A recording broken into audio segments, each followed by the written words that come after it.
The night settles over the Indian Ocean like a velvet curtain, soft and endless, stretching beyond the horizon where the sky sinks into the sea. The water is calm tonight, so calm that it feels as though the ocean itself is holding its breath, waiting, listening. The moon hangs low, a pale lantern shimmering on the swaying tides, casting long silver ribbons that dance gently across the surface. The breeze glides in slow, measured sighs, carrying the scent of salt, spice, and stories long forgotten. It is in nights like these that legends awaken, quietly, without force, as if rising from the deep. Far from the bustling shores of modern Zanzibar, before electricity lit the streets and engines roared across the harbor, this coast once belonged to shadows. To whispers. To the quiet thunder of wooden hulls cutting through dark waters. This was the domain of the Zanzibar Pirates, men who navigated by moonlight, who moved like spirits across the sea, and who ruled the night not with noise or chaos but with precision, patience, and fear woven into the hearts of those who sailed these waters. Imagine the coastline centuries ago. The villages resting in silence, lit only by oil lamps glowing like tiny embers along the shore. Palm trees sway with the rhythmic exhale of the ocean breeze, their silhouettes like dark fingers brushing the sky. Out beyond the shallows, the water deepens into a star-pocked mirror, reflecting constellations so vividly that an old sailor might swear the heavens were sinking beneath the tide. And somewhere out there, drifting quietly between light and shadow, a vessel moves without sound. Long before you hear them, you feel them. A shift in the air. A faint ripple. A breeze that seems to change direction, carrying with it a presence both hidden and undeniable. Sailors spoke of it often, the sensation that the night itself grew alert, as though the darkness had awakened. No one ever saw the Zanzibar pirates coming. They emerged from the sea as if the ocean had created them, shaped them from water and wind and the unbroken stillness of midnight. These pirates were not the rum-soaked caricatures sung about in Western tales. They were disciplined, purposeful, and deeply attuned to the currents that governed life on the Indian Ocean. Their dhows, sleek wooden boats with tall, angled sails, were crafted for silence. They could glide across the water with barely a splash, hugging the coastline or navigating open seas guided only by the stars, the wind, and the instincts of men born to the tide. In the stillness of night, their sails blended with the darkness, their hulls dissolved into shadow. To unsuspecting merchants, they might have appeared like drifting spirits, until it was far too late. Tonight, the waters feel heavy with memory, as though the ocean itself remembers their touch. You can almost imagine a lone dhow slipping across the horizon, its triangular sail catching faint moonlight. The crew moves with calculated grace, bare feet padding silently across the deck. Their eyes, trained through years of night raids, scan the darkness for the faint outline of a merchant vessel resting at anchor. Not a word is spoken. They communicate in gestures, in glances, in the soft click of a tongue against the teeth. Every movement is deliberate, the product of centuries-old tradition. The night raiders knew the ocean like others knew their own homes. Every current was a hallway, every coral reef a doorway, every shifting wind a whispered message telling them where opportunity waited. And in this world of currents and moonlit paths, the Zanzibar pirates thrived, raiders, navigators, warriors, and storytellers all at once. Yet the legend surrounding them is larger than any single raid or captain. It is a tapestry woven from threads of truth and myth, of fear and admiration. Traders sailing from Oman, India, or Arabia would tell tales of pirates who moved with supernatural stealth, who struck with deadly precision, and whose ships could vanish into the night as quickly as they appeared. Some swore the pirates were protected by spirits of the sea. Others believed they used forbidden maps known only to the coastal tribes. And still others spoke in hushed voices about the ocean oath, a secret vow that bound the raiders together under the light of the black moon. The deeper one listens to these stories, the more the line between history and legend blurs. That is the nature of night tales, they stretch, they bend, they weave themselves into the quiet spaces where truth and imagination meet. But beneath all the mystery lies something real, something powerful, the undeniable impact of men who ruled these waters for generations, shaping the fate of empires and kingdoms without ever raising a flag or building a fortress. As the waves roll gently toward the shore, you can almost sense their presence lingering in the depths. Shadows that refuse to fade. Footsteps washed away yet still remembered. The sound of wooden hulls knocking softly against each other in the dark, the whisper of ropes pulled taut, the distant creak of a mast as the night wind shifts. In the silence, a question begins to stir: how did these pirates rise from simple fishermen and coastal warriors to become the most feared night raiders of the Indian Ocean? What forces shaped their world, their choices, their code? And how did they maintain such power for so long in a region coveted by sultans, traders, and empires alike? The ocean refuses to answer just yet. It invites you to drift deeper, to follow the tide as it leads you toward stories buried in time. Stories of spice kingdoms, hidden coves, rival clans, daring escapes, and battles under starless skies. Stories whispered from one generation to the next, carried on the wind until they finally reach you, here, tonight, as the waves continue their soft, rhythmic lullaby. The night is long, the waters calm, and the legends are ready to rise once more. Close your eyes, listen to the gentle pull of the tide, and let the ocean guide you into the world of the Zanzibar Pirates, where shadows ruled the night, and the sea itself kept their secrets. Before the era of engines and steel, before the world rushed forward into modernity, Zanzibar existed as a world suspended in time, an island kingdom scented with cloves, humming with trade, and glowing under the warm breath of the monsoon winds. To understand the pirates who once ruled these waters, you must first understand the island itself, for it was the heartbeat of an entire region, a place where cultures blended like currents in the sea. Tonight, let the gentle rhythm of history guide you inward, deeper, into the Zanzibar that shaped legends. Picture the island centuries ago. As dawn breaks, the sky glows in soft shades of rose and amber, illuminating endless groves of clove trees stretching over hills like vast green carpets sprinkled with stars. The scent is warm and sweet, almost hypnotic, carried by a breeze drifting across white sand beaches. The waves wash ashore slowly, as though savoring each touch of land. Fishermen prepare their wooden dhows at first light, their silhouettes bending over nets with movements practiced across generations. By midday, Stone Town comes alive. Imagine narrow, winding streets paved with slabs of coral stone. Wooden balconies carved with intricate Arabian designs jut out overhead, casting delicate shadows on the walls. The air buzzes with languages: Swahili, Arabic, Hindi, Persian, voices rising and falling like a human tide. Merchants in long robes sit behind mounds of shimmering spices, cinnamon piled into fragile towers, black pepper spilling across woven mats, and cloves, Zanzibar's prized treasure, packed into baskets that glow brownish gold in the sunlight. Men lead caravans of ivory tusks from the African interior, each piece carved from adventure and danger. Women carry baskets of dried fish, woven fans, and bright fabrics dyed with natural pigments. Ships from Oman, India, and Yemen rest proudly at anchor in the harbor, their sails folded like giant wings sleeping under the midday sun. The water shimmers, reflecting the vibrant mosaic of cultures that call Zanzibar home. And yet, beneath this beauty lies an undercurrent of tension. Richness on such a scale, prosperity so concentrated, attracts not only merchants, but also predators. The wealth of Zanzibar did not flow in trickles, it poured like a river, and where rivers of gold appear, so do those who seek to claim a share by force.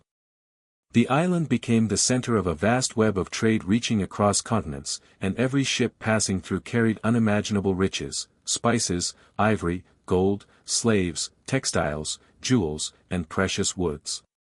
The sultans who ruled Zanzibar, the Omani dynasty, knew the sea was both their blessing and their curse. The monsoon winds carried prosperity half the year and vulnerability the rest.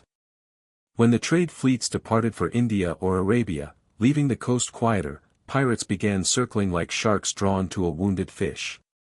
To protect the island, the sultans fortified parts of the coastline, but the Indian Ocean was too vast, too unpredictable, too alive with secret routes for any fortress to fully control. As evening falls, the island transforms once again. Lanterns begin to glow along the harbor, soft amber light swaying gently in the evening breeze. The call to prayer drifts across the rooftops, echoing among minarets and open courtyards. Spice smoke rises into the warm air as families prepare meals, rice cooked in coconut milk, grilled fish marinated in turmeric and lime, flatbreads crisped over charcoal. Music begins to flow from the gathering places, soft drumming, lilting voices, melodies that carry stories across generations. But it is on the outskirts of Stone Town, near the more remote beaches, where another rhythm pulses beneath the calm. As darkness deepens, small fires burn low, their flames shielded from prying eyes. Groups of men gather in circles, fishermen, sailors, warriors, and wanderers. Some are locals who have lived their entire lives by the sea. Others come from distant shores, drawn to the island by opportunity or desperation. They speak in low tones about ships seen on the horizon, about caravans expected from the mainland, about tensions among rival clans. This is where the seeds of piracy were quietly sown. Zanzibar's wealth was a magnet, and the men who lived on the edge of society, those with nothing to lose and everything to gain, saw the night sea as a door waiting to be opened. A dhow used for fishing by day could become a raiding vessel by night. A sailor who transported spices in the morning could turn into a pirate captain when a tempting merchant ship anchored in the wrong place. But it wasn't only greed that nurtured the rise of night raiders. Zanzibar was a crossroads for people fleeing war, enslavement, drought, or foreign invaders. Men who had lost their homes found new life in the hidden coves of the island. Those who had been sold into bondage sometimes escaped during chaotic trade exchanges and disappeared into the mangroves. For many, the sea became a path to reclaim power, identity, and freedom. The island's geography itself encouraged this transformation. Protected bays, coral labyrinths, and winding channels created natural hideouts. Mangrove forests stretched across long sections of the coastline, offering shelter to ships that needed to vanish without a trace. Pirates learned to move silently through these waterways, navigating by moonlight and memory. They discovered which harbors were safe, which villages might cooperate, and which stretches of sea could swallow a ship whole if steered incorrectly. As you stand here in imagination, listening to the soft hush of water against the sand, you can almost feel why Zanzibar became the cradle of ocean raiders. The island's dual nature, peaceful yet powerful, wealthy yet vulnerable, invited ambition. Every sunset brought a shift in balance. Every night held possibility in its shadows. Ships traveling to and from Zanzibar became the lifeline of the Indian Ocean trade network. Their routes were predictable, their treasures immense, and their captains often overly confident. It was inevitable that someone would seize the opportunity. Someone would learn to read the darkness better than any trader read the stars. The Zanzibar Pirates didn't emerge suddenly. They grew slowly, quietly, shaped by centuries of shifting tides and shifting fortunes. Tonight, as the waves continue their steady rhythm and the moon climbs higher, the island feels alive with the echoes of their beginnings. The fires on the distant beach burn low. The conversations quiet. A dhow rocks gently in the shallows, its sail furled, waiting for the moment the wind changes. And somewhere across the water, the first stirrings of a new power begin to rise, an undercurrent of rebellion, ambition, and fearless mastery of the sea. Soon, these men will no longer be simple fishermen or outcasts. Soon, a brotherhood will form. Soon, the night waters of Zanzibar will belong to them. Night falls gently over the East African coast, settling like a soft veil across the shoreline. The tide whispers against the sand, and the stars begin to glow, quiet, steady witnesses to centuries of human struggle and ambition. In these dim hours, when the villages wind down and the bustle of trade fades into silence, another world awakens. A world born from hardship, from fractured loyalties, from the shifting sands of empire. The seeds of rebellion that would one day become the Zanzibar Pirates were not planted by a single hand, they grew from the lives of countless people shaped by the restless pulse of the Indian Ocean. In those earlier centuries, the East African coastline was a melting pot of contradictions. Wealth thrived, yet poverty lingered in long, silent stretches. Merchants grew rich off the spice and ivory trade, while fishermen battled rough tides for scraps. Traders arrived in elegant caravans, wrapped in fine cloth, while laborers stumbled barefoot under the weight of tusks taller than themselves. And for every successful voyage across the sea, another ended in ruin, swallowed by storms, bandits, or betrayal. Amid this imbalance, men and women found themselves pushed to the edges of society. Some were born into harsh circumstances, living in small villages where crops barely survived the humidity and coastal winds. Others arrived from distant lands, refugees from war, enslaved captives, merchants ruined by debt, sailors who committed crimes they could not return home from. Life was unpredictable, unforgiving, and often stacked against those without status or protection. These displaced souls, African, Arab, Persian, Indian, even occasional Europeans, found themselves drawn together in the shadows of Zanzibar's thriving ports. Their languages mixed, their customs blended, and in time, their struggles intertwined. As day faded into night, they gathered in hidden corners of beaches and mangrove forests, places where the lantern light could not reach. Here, they shared their fears, their losses, their dreams, and slowly, something new began to take shape. The earliest pirate clans were not yet pirates, at least, not by intention. Many began as modest fishing crews who ventured farther than most dared. They learned the secret moods of the sea, the subtle shifts that foretold storms or signaled the presence of larger vessels. Others started as coastal warriors hired by local chiefs to protect villages from rival clans or defend trade routes across lagoons. These men were skilled, disciplined, and accustomed to both hardship and strategy. But the greatest influence came from those who had endured enslavement. Zanzibar, for all its beauty, was a major hub in the Indian Ocean slave trade.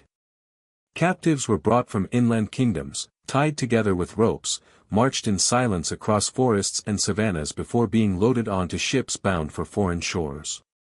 Some of these captives escaped during chaotic market transitions or violent disagreements between traders.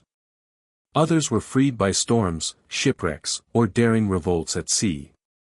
These escapees carried with them a fire that could not be extinguished.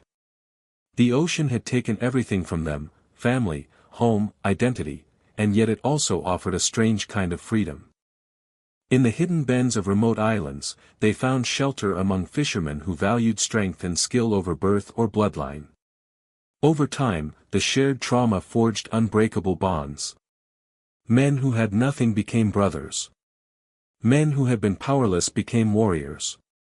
Together, they began to see the sea not as a threat, but as a path to reclaiming control over their lives. From this mixture of broken pasts and bold ambitions, the first raider crews emerged. They did not begin with grand attacks. Their earliest actions were small, almost timid. A dhow anchored too close to an unprotected shore might be quietly relieved of cargo in the dead of night. A caravan resting near a water source might find its ivory missing by dawn. These were survival raids, acts of desperation rather than dominance. Yet each success fed their confidence. Each risk strengthened their unity. The ocean, vast and ungoverned, became their shield. They learned to read the stars with uncanny precision, navigating without maps or compasses. They memorized the underwater coral formations that could destroy a careless ship. They studied the monsoon winds, predicting their shifts with a sixth sense honed by endless nights at sea. And as their reputation grew, so did their numbers. Young men from coastal villages, frustrated by the narrow futures laid out before them, joined these crews. Experienced sailors who felt cheated by merchants found new purpose. Warriors from inland tribes, skilled with spear and bow, brought strength and discipline. What had started as scattered bands slowly evolved into something larger, something organized. A network of raiding clans took shape along the coast, connected by shared goals and shared enemies. They began to use signals, hidden fires, carved driftwood markers, coded whistles, that allowed them to communicate across vast stretches of shoreline without alerting the authorities. Among these early rebels were figures whose names have been lost to history, but whose impact lingered like the faint outlines of old constellations. One such figure, remembered only in fragments of oral tradition, was a man later called the Ghost Captain. No one knew his true name or origin. Some said he was a runaway slave from the Comoros. Others whispered he had once been a sailor aboard an Omani merchant ship, scarred by betrayal. He was known less for brutality and more for strategy, silent, thoughtful, patient. His dhow was said to move through fog like an apparition, appearing and vanishing with impossible speed. Whether the Ghost Captain was real or merely a symbol created by storytellers, he embodied the earliest spirit of the Zanzibar Pirates, a man shaped by hardship who learned to carve power from the emptiness of the sea. As these raider groups grew in confidence, their operations became bolder. They stopped fearing retaliation from local chiefs, for many chiefs secretly benefited from their activities, receiving shares of stolen goods in exchange for protection or silence. The island's geography, its political tensions, and its constant flow of wealth created the perfect environment for something bigger to bloom. The moonlit waters where fishermen once sang quiet songs now echoed with the low murmur of planning. The beaches that once held drying nets now hosted clandestine gatherings. And the men who once struggled simply to survive began to taste something intoxicating: power. Yet these early pirates were still only seedlings of what they would become. The ocean had taught them survival. Hardship had molded them into warriors. But soon, another force would enter their world, one that would transform scattered raiders into a formidable brotherhood capable of ruling the night waters of the Indian Ocean. The tide shifts, the stars tremble slightly, and the air grows heavier with possibility. What began as small acts of rebellion is now on the verge of becoming a legend. Long before cannons roared across the world's oceans and steel warships split the waves with their engines, the Indian Ocean was ruled by a different kind of vessel, quiet, elegant, and deceptively simple. These were the dhows of East Africa, boats crafted not merely for travel, but for life itself. To understand how the Zanzibar pirates mastered the night waters, you must first understand the vessels that carried them into history, the dhowmasters and their creations. In the soft glow of dusk, a dhow appears almost alive. The carved wooden hull dips gracefully into the water, dark and sleek, reflecting moonlight like a long, watchful eye. Its triangular sail, called a lateen, rises sharply into the night sky, catching the faintest breeze as effortlessly as a hand catching silk. When the wind shifts, the sail shivers gently, and the entire craft seems to breathe with it. No noise, no heavy splash, only the quiet sigh of canvas embracing the wind. On the beaches of Zanzibar, dhows were more than boats. They were the continuation of a tradition older than the sultans, older than the spice trade, older even than many empires that had risen and fallen along these shores.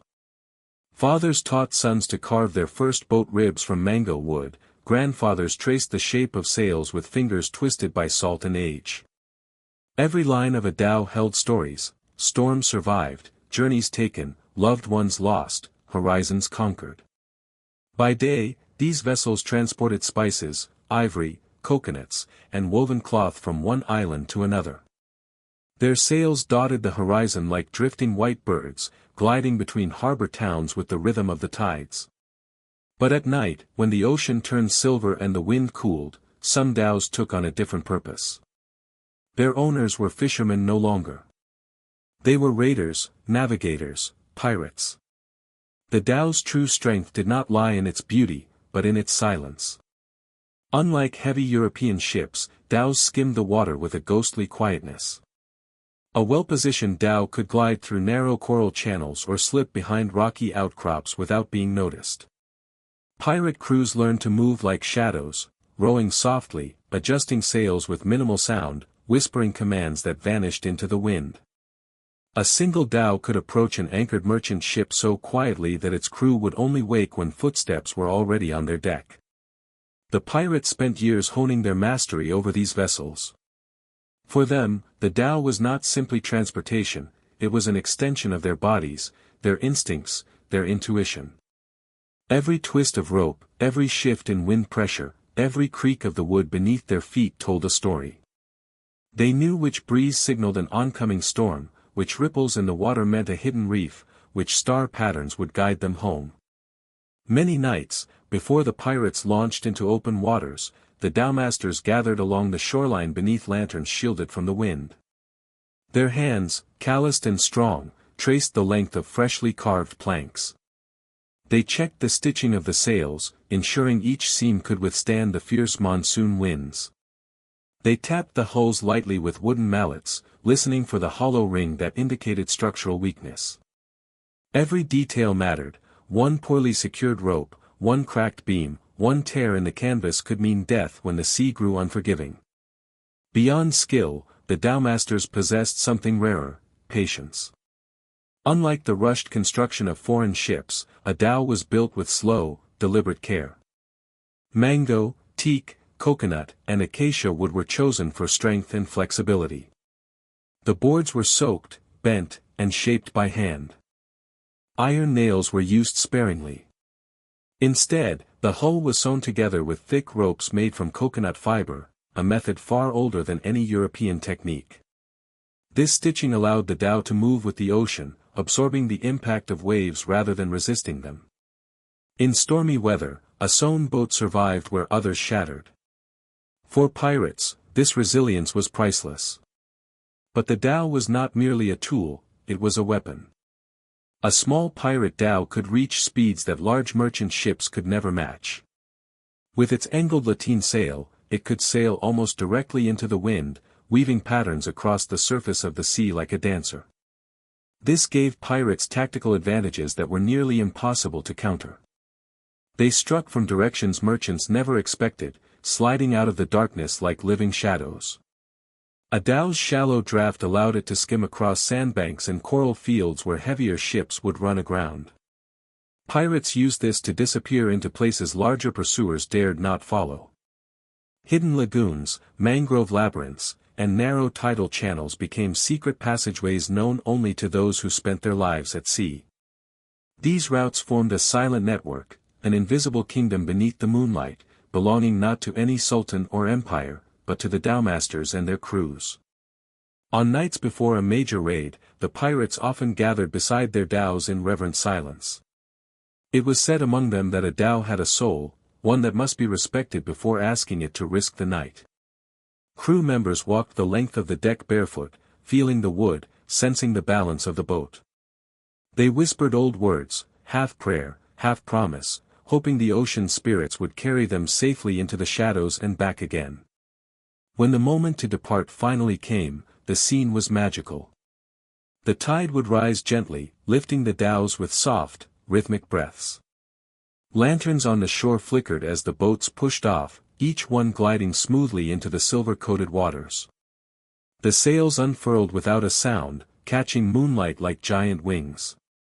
The men leaned into the movement, their bodies swaying with the rhythm they had known since childhood. And slowly, almost imperceptibly, the vessels slipped into the dark, becoming part of the night itself. To witness a fleet of pirate dhows moving under the moon was to witness the art of silence. Their sails caught the faint glow of starlight, but their hulls blended seamlessly with the water. Even from a short distance, a watcher might see nothing, only the shimmering surface of the sea, disguising the quiet approach of danger. These boats made the Zanzibar pirates more than raiders. They made them kings of the night waters. With every raid, every escape, every secret route traced across the sea, the dhow-masters refined their skills until their reputation became legend. They were said to move faster than the wind, to disappear into the tide, to strike with the precision of falcons. Their mastery over the dhows was not simply a craft, it was the foundation of their power. And soon, the first of their great night raids would test everything they had learned. A raid so bold, so swift, and so unforgettable that it would echo across kingdoms and mark the beginning of their rise to domination. The night was heavy with humidity, the kind that made the air cling to the skin like a warm, invisible cloak. Along the coral coast north of Zanzibar, the waves rolled in lazy ripples, glistening under a muted moon that peeked through drifting clouds.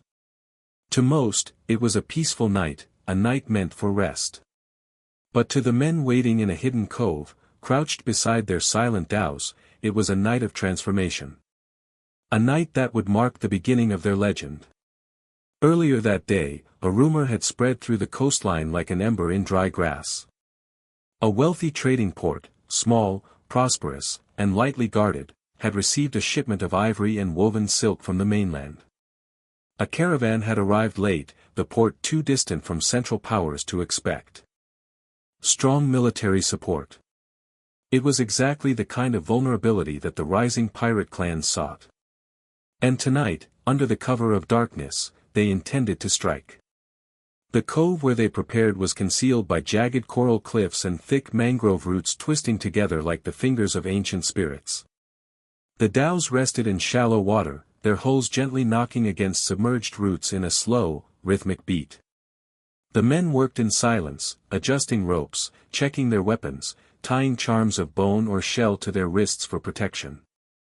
The ghost captain, so the crew called him, stood at the bow of the lead dhow, his face half hidden by a dark cloth, his posture calm despite the tension pulsing through the night. He raised one hand. The movement was subtle, but every man saw it, even in the dimness. Without a word, they began boarding the dhows, their footsteps light, practiced. These men had once been fishermen, warriors, fugitives. Tonight, they were united by a single purpose. The tide reached its highest point, the precise moment they had been waiting for. The ghost captain lowered his hand. The sails unfurled silently, catching the soft breath of the night wind. Slowly, the dhows drifted out of the cove, gliding across the water with the grace of hunting cats. Their target lay just beyond a stone outcropping that jutted into the sea like a prow of land. The port slept behind its walls, unaware of the danger drawing closer. Oil lamps flickered along its wooden pier, lighting the silhouettes of anchored merchant vessels. A few guards paced lazily, bored by the monotony of night duty. The pirates approached with deadly patience. The ghost captain signaled again, 2 fingers raised, then lowered. The crews shifted their oars, gliding into the shallow reef where the coral muffled the sound of their approach. The dhows moved so quietly that even the fish beneath the surface barely stirred. As they crept closer, the faint sounds of the port drifted across the water, a distant cough, the clink of 2 guards exchanging a jug, a dog barking somewhere inland. These ordinary noises made the silence of the pirates even more unsettling. Then, as the final cloud drifted away, the moon revealed them, 4 dhows forming a crescent shape, each one positioned perfectly to block any escape once the raid began. The ghost captain leaned forward, his eyes fixed on the largest of the anchored merchant ships. He knew its cargo well, ivory tusks stacked like pale spires, spices sealed in wooden crates, cloth dyed with rich indigo. More wealth than many men could earn in a lifetime. But the raid was not about wealth alone. It was a declaration. A message to every trader, every sultan, every clan who underestimated them. The ghost captain tapped twice on the wooden railing. The sound was soft, but every man heard it. Like shadows breaking away from the dark, the pirates began to move. 2 dhows approached the dock, their crews slipping overboard with knives held between their teeth, their movements barely disturbing the surface. They swam to the pier pilings, pulling themselves up with practiced ease. The guards leaned casually against wooden beams, oblivious to the shapes rising behind them. A muffled thud. A quiet gasp. Then silence. The guards crumpled to the ground without a cry. The pirates moved quickly, dragging the bodies into the shadows. Others signaled their comrades still on the boats.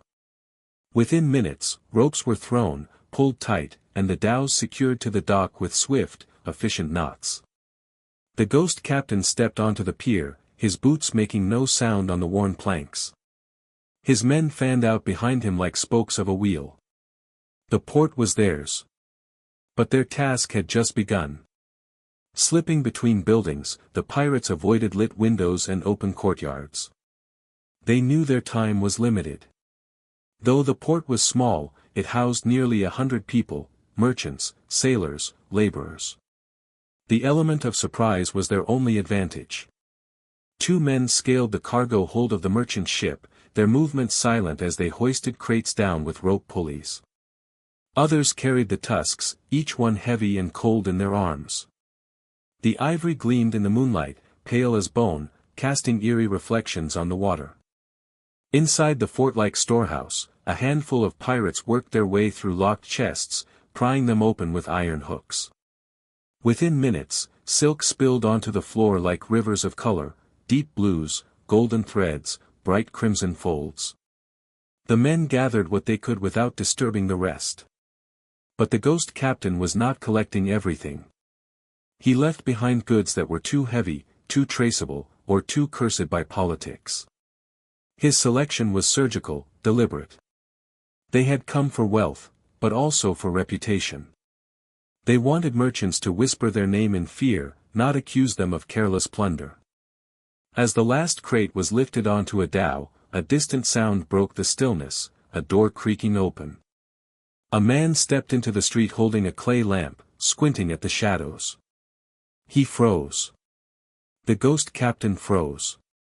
For a moment, silence hung between them like a blade. Then the ghost captain lifted a finger to his own lips.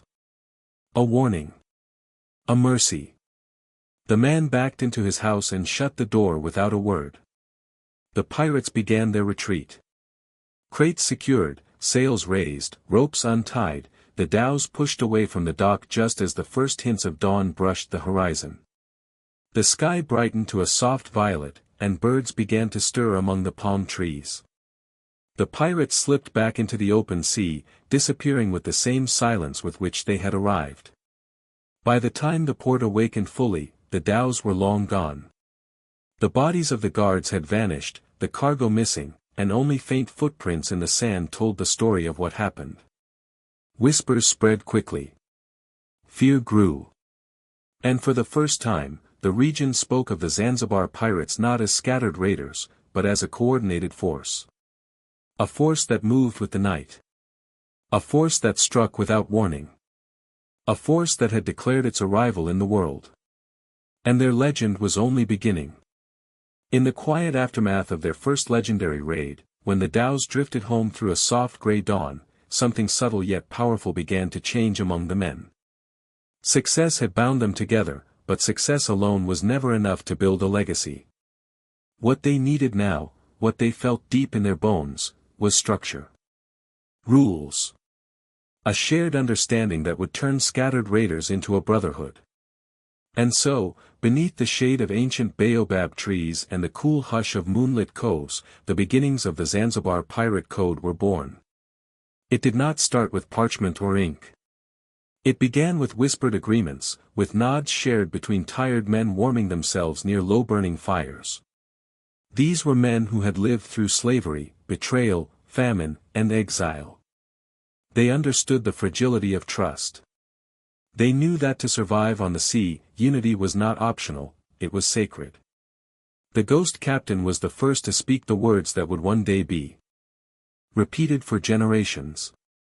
One night, after the crew returned from a tense journey through stormy waters, he stood before them while the waves lapped gently at the shore. The moon hung low, casting a pale circle around him like a symbol of quiet authority. Loyalty, he said softly, is worth more than ivory. The men listened. The fire crackled. A breeze brushed through the mangroves like a sigh of agreement. And betrayal, he continued, is a debt the sea never forgets. From these simple truths grew a code unlike any other in the Indian Ocean. It was not carved into stone or enforced by kings. It lived in the hearts of the men who sailed by night and in the unbroken silence of the sea that carried their secrets. The first law was loyalty, to the crew, to the dhow, to the mission. Each man had to trust the one beside him without hesitation. On the open water, doubt could be deadly. A single mistake could send an entire crew into the depths. And so, loyalty became their anchor, keeping them steady even in the fiercest storm. The second law was equality in earnings. No matter a man's past, slave, fisherman, warrior, merchant's son, on a dhow, all shares were earned. The captain received a slightly larger portion, but only slightly, for leadership came with responsibility, not privilege. Everyone else received equal shares of the spoils. This fairness was unheard of in the kingdoms and empires that dominated the region. But for the pirates, it was essential. No jealousy. No resentment. No man feeling less than another. Their third law was silence. Not the silence of fear, but the silence of discipline. Before a raid, voices dropped to whispers or vanished entirely. Commands were given through gestures, through the subtle tap of wood on wood, through eye contact that conveyed urgency or caution. This quiet unity made them more ghost than flesh on the night waters. Another rule governed conflict. Should two men fight, over spoils, pride, or wounds from the past, the issue would be settled by the circle.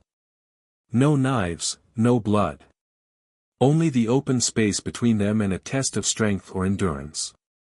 Once the circle ended, so did the grudge.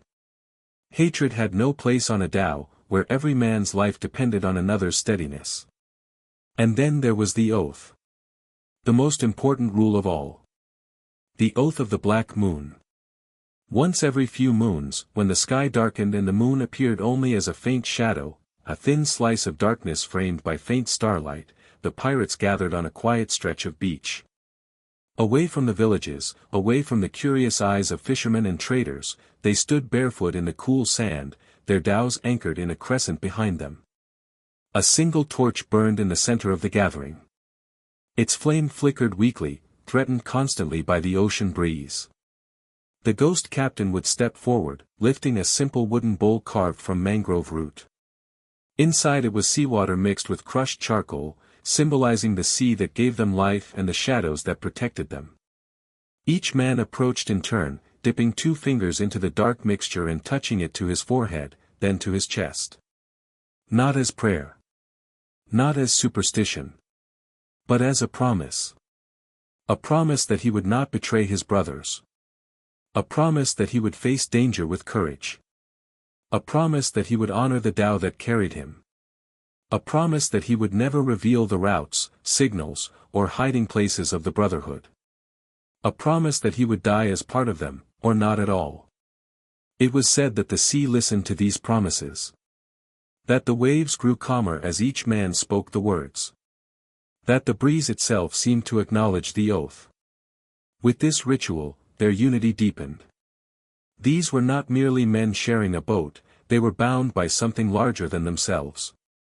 The code also dictated how they treated outsiders. If a ship surrendered without resistance, no blood was to be spilled. Women and children were never to be harmed, a rule the Brotherhood enforced with brutal strictness. Any man who violated it faced punishment so severe that few ever dared. Their power on the sea depended not just on fear, but on an odd kind of honor. Traders learned that resisting could mean death, but surrendering often meant survival. As their influence grew, other raider clans began adopting similar codes. Some added new rules, others modified old ones. But the heart of the code, the loyalty, equality, silence, and the oath of unity, remained the same.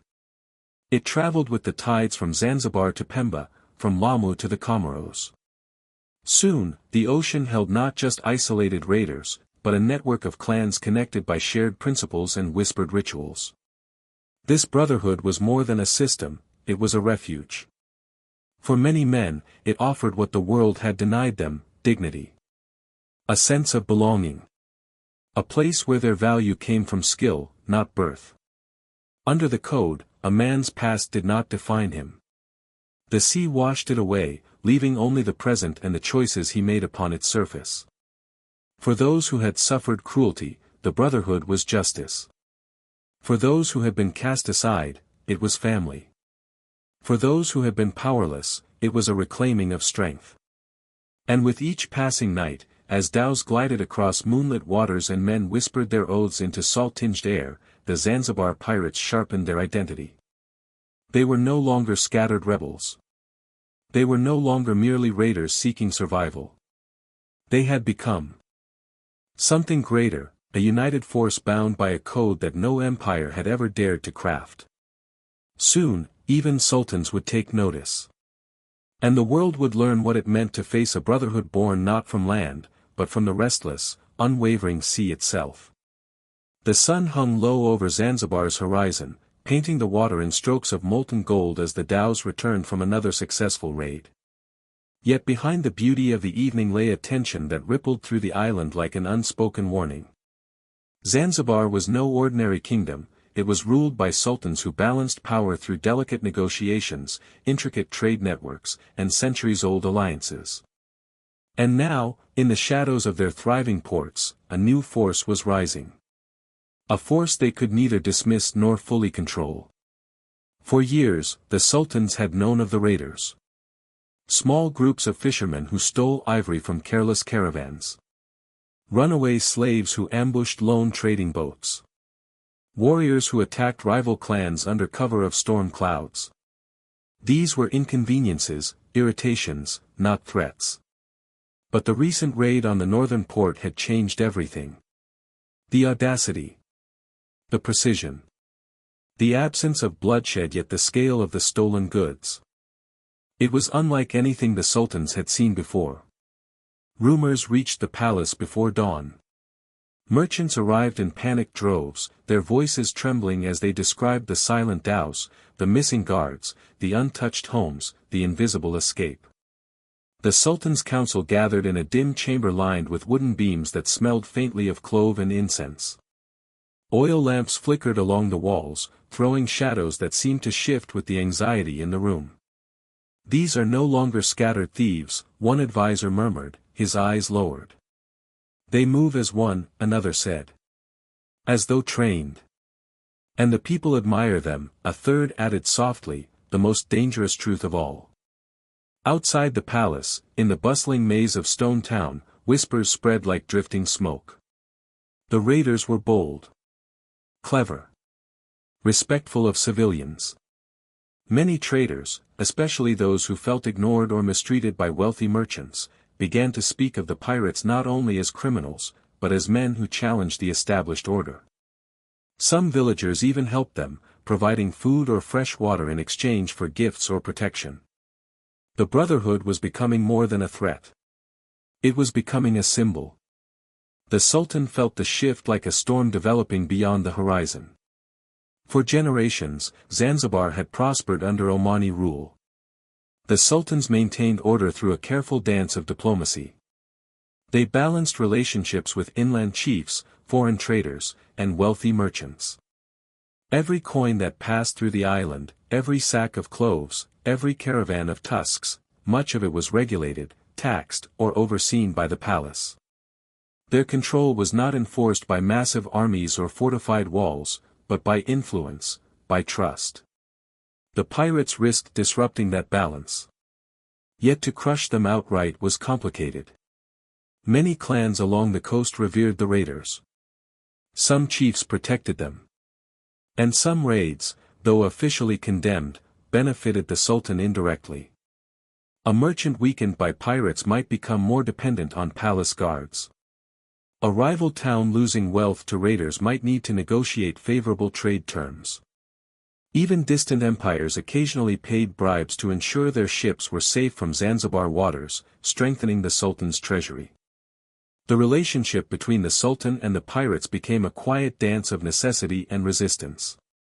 At times, the Sultan sent envoys to coastal villages, demanding cooperation and threatening harsh punishments for aiding raiders. The villagers listened respectfully, nodded politely, and returned to their own affairs once the envoys departed. Other times, the palace discreetly requested the pirates to avoid certain ships, vessels carrying foreign ambassadors or royal gifts.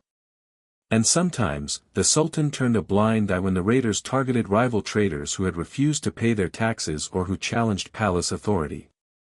The pirates understood these unspoken agreements well.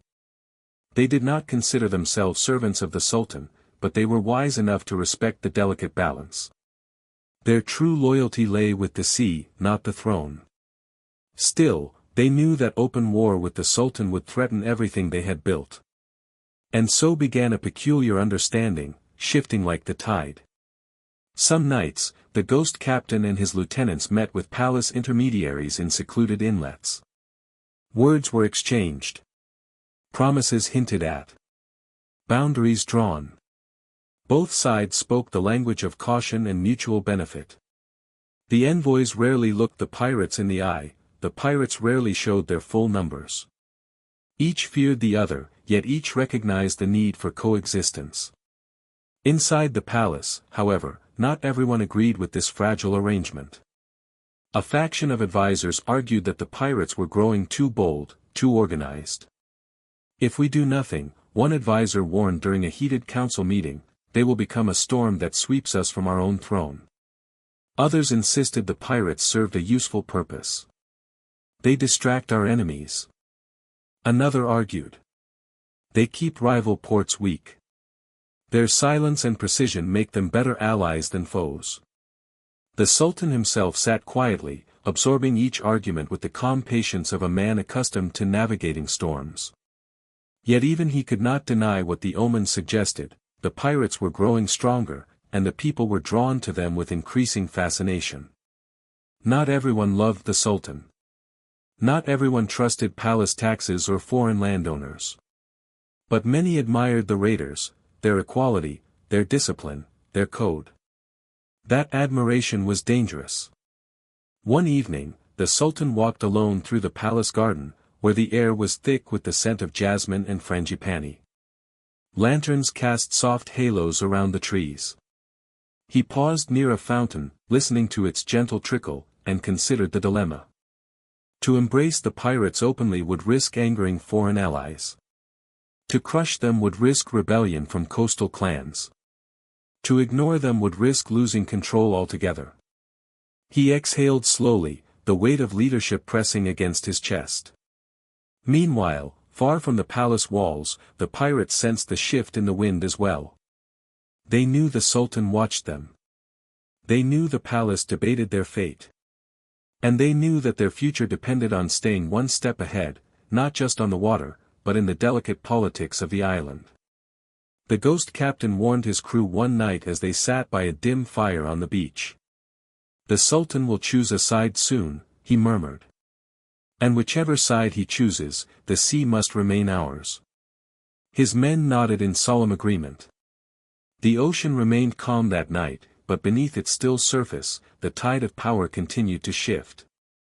The Sultan and the pirates, two forces bound by necessity, separated by ambition, moved in slow circles around each other, never fully meeting, never fully parting. A fragile peace hung between them, fragile as a thread pulled taut by opposing currents. But peace like this never lasts forever. Soon, a single man would rise from the brotherhood, a leader whose ambition would test the limits of this delicate alliance, and whose name would echo across the Indian Ocean. Long before his name carried weight across the Indian Ocean, before sailors whispered it in fear and admiration, he was simply a boy standing barefoot on a sun-soaked beach. The tide washed over his ankles as he stared out at the endless blue, the wind tugging at the frayed cloth tied around his waist. He had no family left to claim him, no tribe to protect him, no future the world would willingly offer. His story began not with power, but with loss, loss so profound it could have swallowed him whole. But instead, it forged him. The boy who would one day be known as Captain Baruch was born into a world of shifting loyalties and unpredictable storms.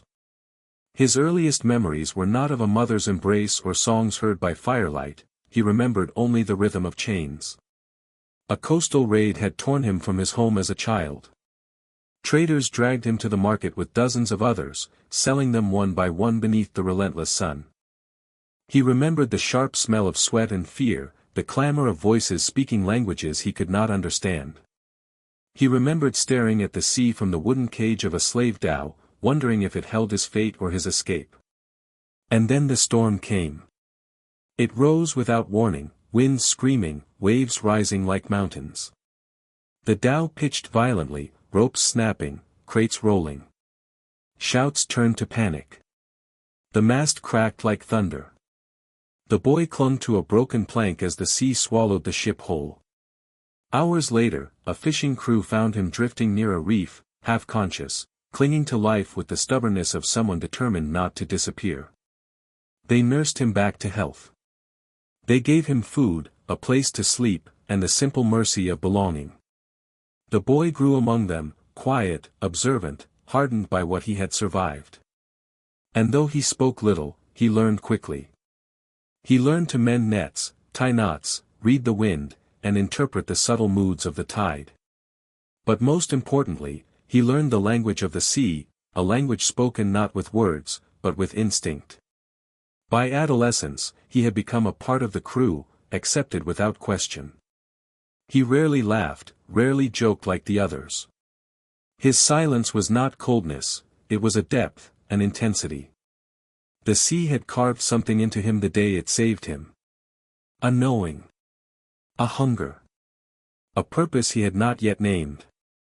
It was during these years that he crossed paths with the raiders. One night, while returning from a long fishing journey, his crew encountered a dhow that glided out of the darkness like a phantom. Its sail blended with the night sky, its men moving with eerie precision. The fishing crew froze, unsure whether to surrender, flee, or pray. But the raiders did not attack. Instead, one of them, a tall figure with eyes sharp as obsidian, stepped aboard and inspected the modest catch. "Good work," he murmured. "You know these waters well." His gaze fell upon the boy. "And you," the raider added, "see the ocean differently than the others." Before slipping away into the night, he left behind a small gift, an intricately carved wooden charm, shaped like a crescent moon. None of the fishermen knew what to make of it, but the boy understood. It was not a gift. It was a calling.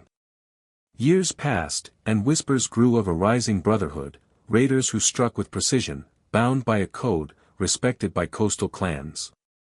The boy, now a young man, watched them from afar with quiet fascination. He admired their discipline. Their unity. Their power. They were everything the world had denied him in his early years. One fateful night, his fishing crew was confronted again by a pirate dhow, this time during a fierce monsoon storm. The fishermen fought to keep their vessel from capsizing, but a towering wave shattered their mast. Panic surged through the men as their boat spun helplessly. And then he appeared, the same tall raider from years before. His dhow cut through the storm with impossible control. His crew threw ropes, guiding the fishermen's boat toward calmer waters. The young man clung to one of the ropes, pulling himself aboard the pirate dhow. Rain battered his face, lightning illuminated the raider's intense expressions, and in that chaotic moment, something inside him felt unmistakably clear. He did not belong to the life he was leaving behind. He belonged to the storm. The raiders saved the fishermen, escorting them safely to shore. But when the young man stepped off the dhow, he hesitated. The raider captain watched him, saying nothing. Finally, the young man placed the crescent moon charm at the captain's feet. A silent declaration. The captain nodded once. "Welcome, Baruch." Under the pirate's guidance, Baruch transformed. His body grew stronger, his senses sharper. He learned to climb masts with the agility of a cat, to read star charts by memory, to navigate treacherous coral paths blindfolded. He practiced with daggers, spears, and bows, favoring weapons that required precision over brute force. His quiet nature, once a shield, became his strength. He listened more than he spoke, observed more than he challenged. Every technique, every tactic, every secret of the sea, he absorbed it with unwavering focus. On raids, he never shouted. His commands were signals, small gestures, barely noticeable, yet instantly understood by his crew. He moved like a shadow, striking with timing so perfect that even seasoned raiders watched him with awe. Stories began to form around him. They said he could sense shifts in the wind before the sails reacted. They said he could navigate by the feel of the water alone. They said the sea favored him, the boy it had once tried to drown. By his mid-twenties, he had become a leader, not by force, but by presence. Men followed him willingly, trusting his calm judgment, his strategic mind, his unwavering loyalty to the Brotherhood's code. When the ghost captain finally stepped away from leadership, he chose Mbaruk to carry the torch. Not all men supported the choice. Some saw Mbaruk as too quiet, too thoughtful, too unconventional. But soon, doubt faded. Under his leadership, the pirates gained a precision that elevated them from infamous raiders to masters of the Indian Ocean. He earned a name whispered in fear by merchants and spoken with pride by the Brotherhood, the Shadow King. A captain who ruled not from a throne of gold, but from the prow of a dhow beneath the shifting moonlight. A leader carved not from privilege, but from hardship. A man who rose from chains to command the tides themselves. His era had begun, and the sea, the same sea that once stole his childhood, now carried his legend with every wave. The sea at night holds secrets that no map can capture. It shifts, breathes, and changes shape with every tide. To most sailors, traveling after sunset meant surrendering themselves to uncertainty. The ocean became a dark, endless expanse where even the stars could deceive. But for the Zanzibar pirates, especially under Captain Mbaruk's leadership, the night was not a danger, it was a pathway. A living guide. A silent ally. While others feared the darkness, they mastered it, tracing hidden routes known only to those who listened to the ocean more closely than they listened to the world. These secret paths did not exist on parchment. They were etched into memory, passed from one generation of raiders to the next. No written map could capture the subtle shifts of currents or the rhythm of underwater coral forests. Only experience, years and years of gliding across night waters, could reveal them. On moonlit nights, Mbaruk often stood at the front of his dhow, eyes narrowed, body still as a carved statue. His crew knew not to disturb him. They watched as he studied the sea in complete silence, reading it the way a scholar might read ancient scripture. To him, the ocean was a language, soft, complex, ever-changing. A ripple here, a darker shade of water there, the distant sound of waves breaking against invisible reefs, each sign meant something. Each sign pointed to a path no outsider could ever hope to find. The pirates' most treasured routes lay hidden within the maze of mangrove forests that stretched along the coastline. Under daylight, these mangroves appeared like tangled roots rising from the shallows, their dense branches forming natural tunnels over the water. But at night, under a veil of starlight, they became something entirely different, a labyrinth of shadows where even experienced sailors could get trapped forever. But not Mbaruk. Not his crew. They slipped into the mangrove tunnels with the quiet confidence of men entering their own home. The air grew thicker, infused with the earthy scent of wet roots and decaying leaves. Fireflies blinked like floating embers, guiding them with intermittent flashes. The branches above cast long, twisted silhouettes across the water. The sound of paddles dipped slowly, rhythmically, barely disturbing the still surface. Inside these tunnels, the pirates hid from pursuers, stored stolen goods, and planned raids with the comfort of knowing no foreign ship could follow them. The mangroves shifted with seasons and tides, making their structure unpredictable. But Mbaruk knew them intimately. He navigated through narrow passages where the water was no deeper than a man's knees, through winding turns that seemed impossible to memorize. To outsiders, this maze was a trap. To the pirates, it was a fortress built by nature itself. Beyond the mangroves lay routes even more mysterious, those that ventured into open sea, carved from the patterns of the monsoon winds. The ocean's surface, though appearing uniform to common eyes, held subtle differences noticeable only to those who spent a lifetime studying it. There were places where the water flowed faster, where currents formed silent highways beneath the waves. If used wisely, these currents could carry a dhow swiftly across distances that would take merchants days to traverse.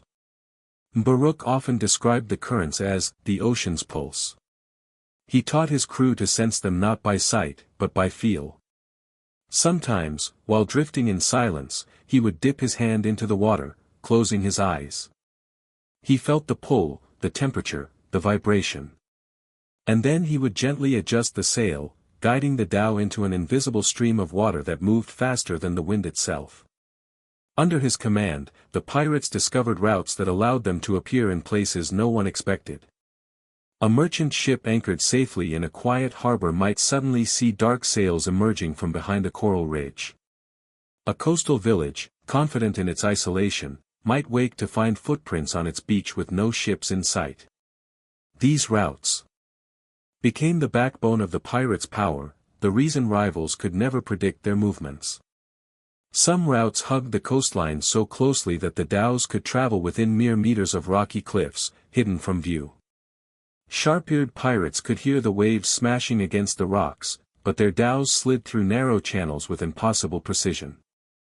Other routes stretched into deep waters where no land was visible.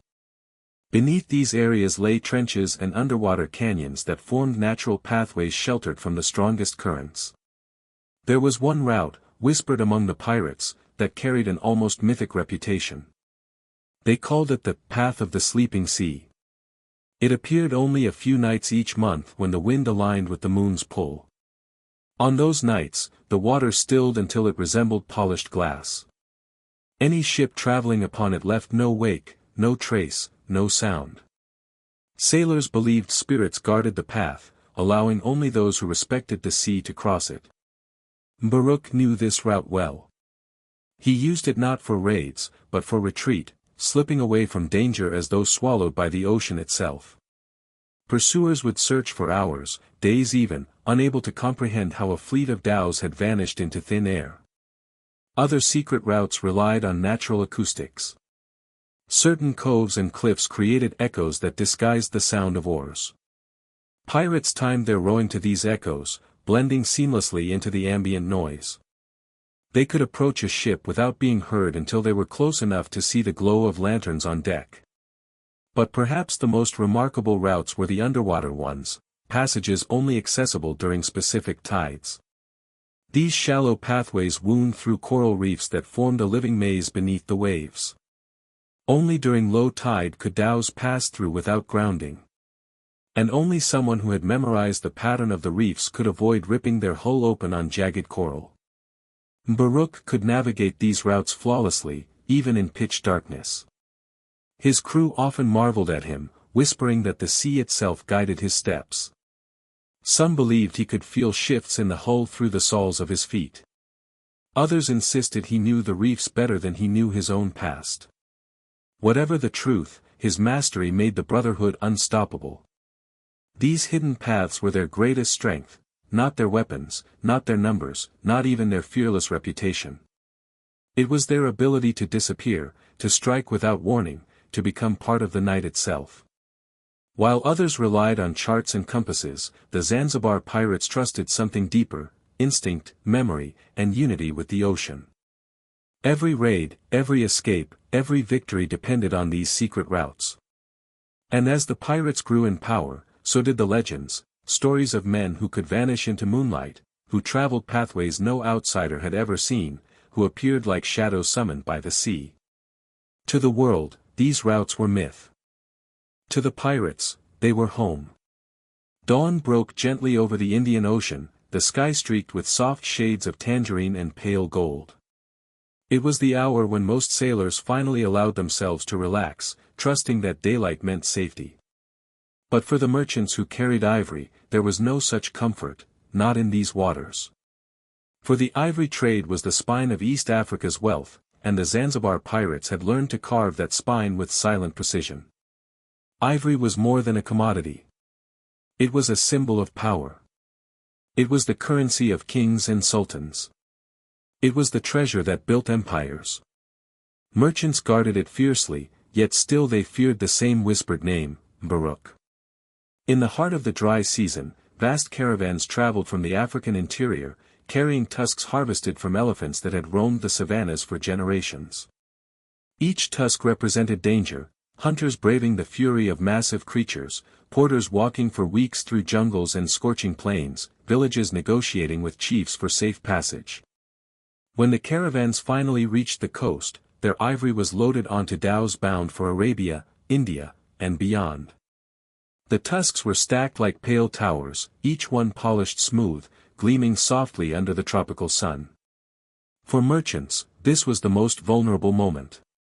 To move such wealth required time, labor, and trust, ingredients the pirates knew how to exploit. For Mbaruk and his brotherhood, ivory raids became an art that blended stealth, strategy, and an uncanny understanding of human routine.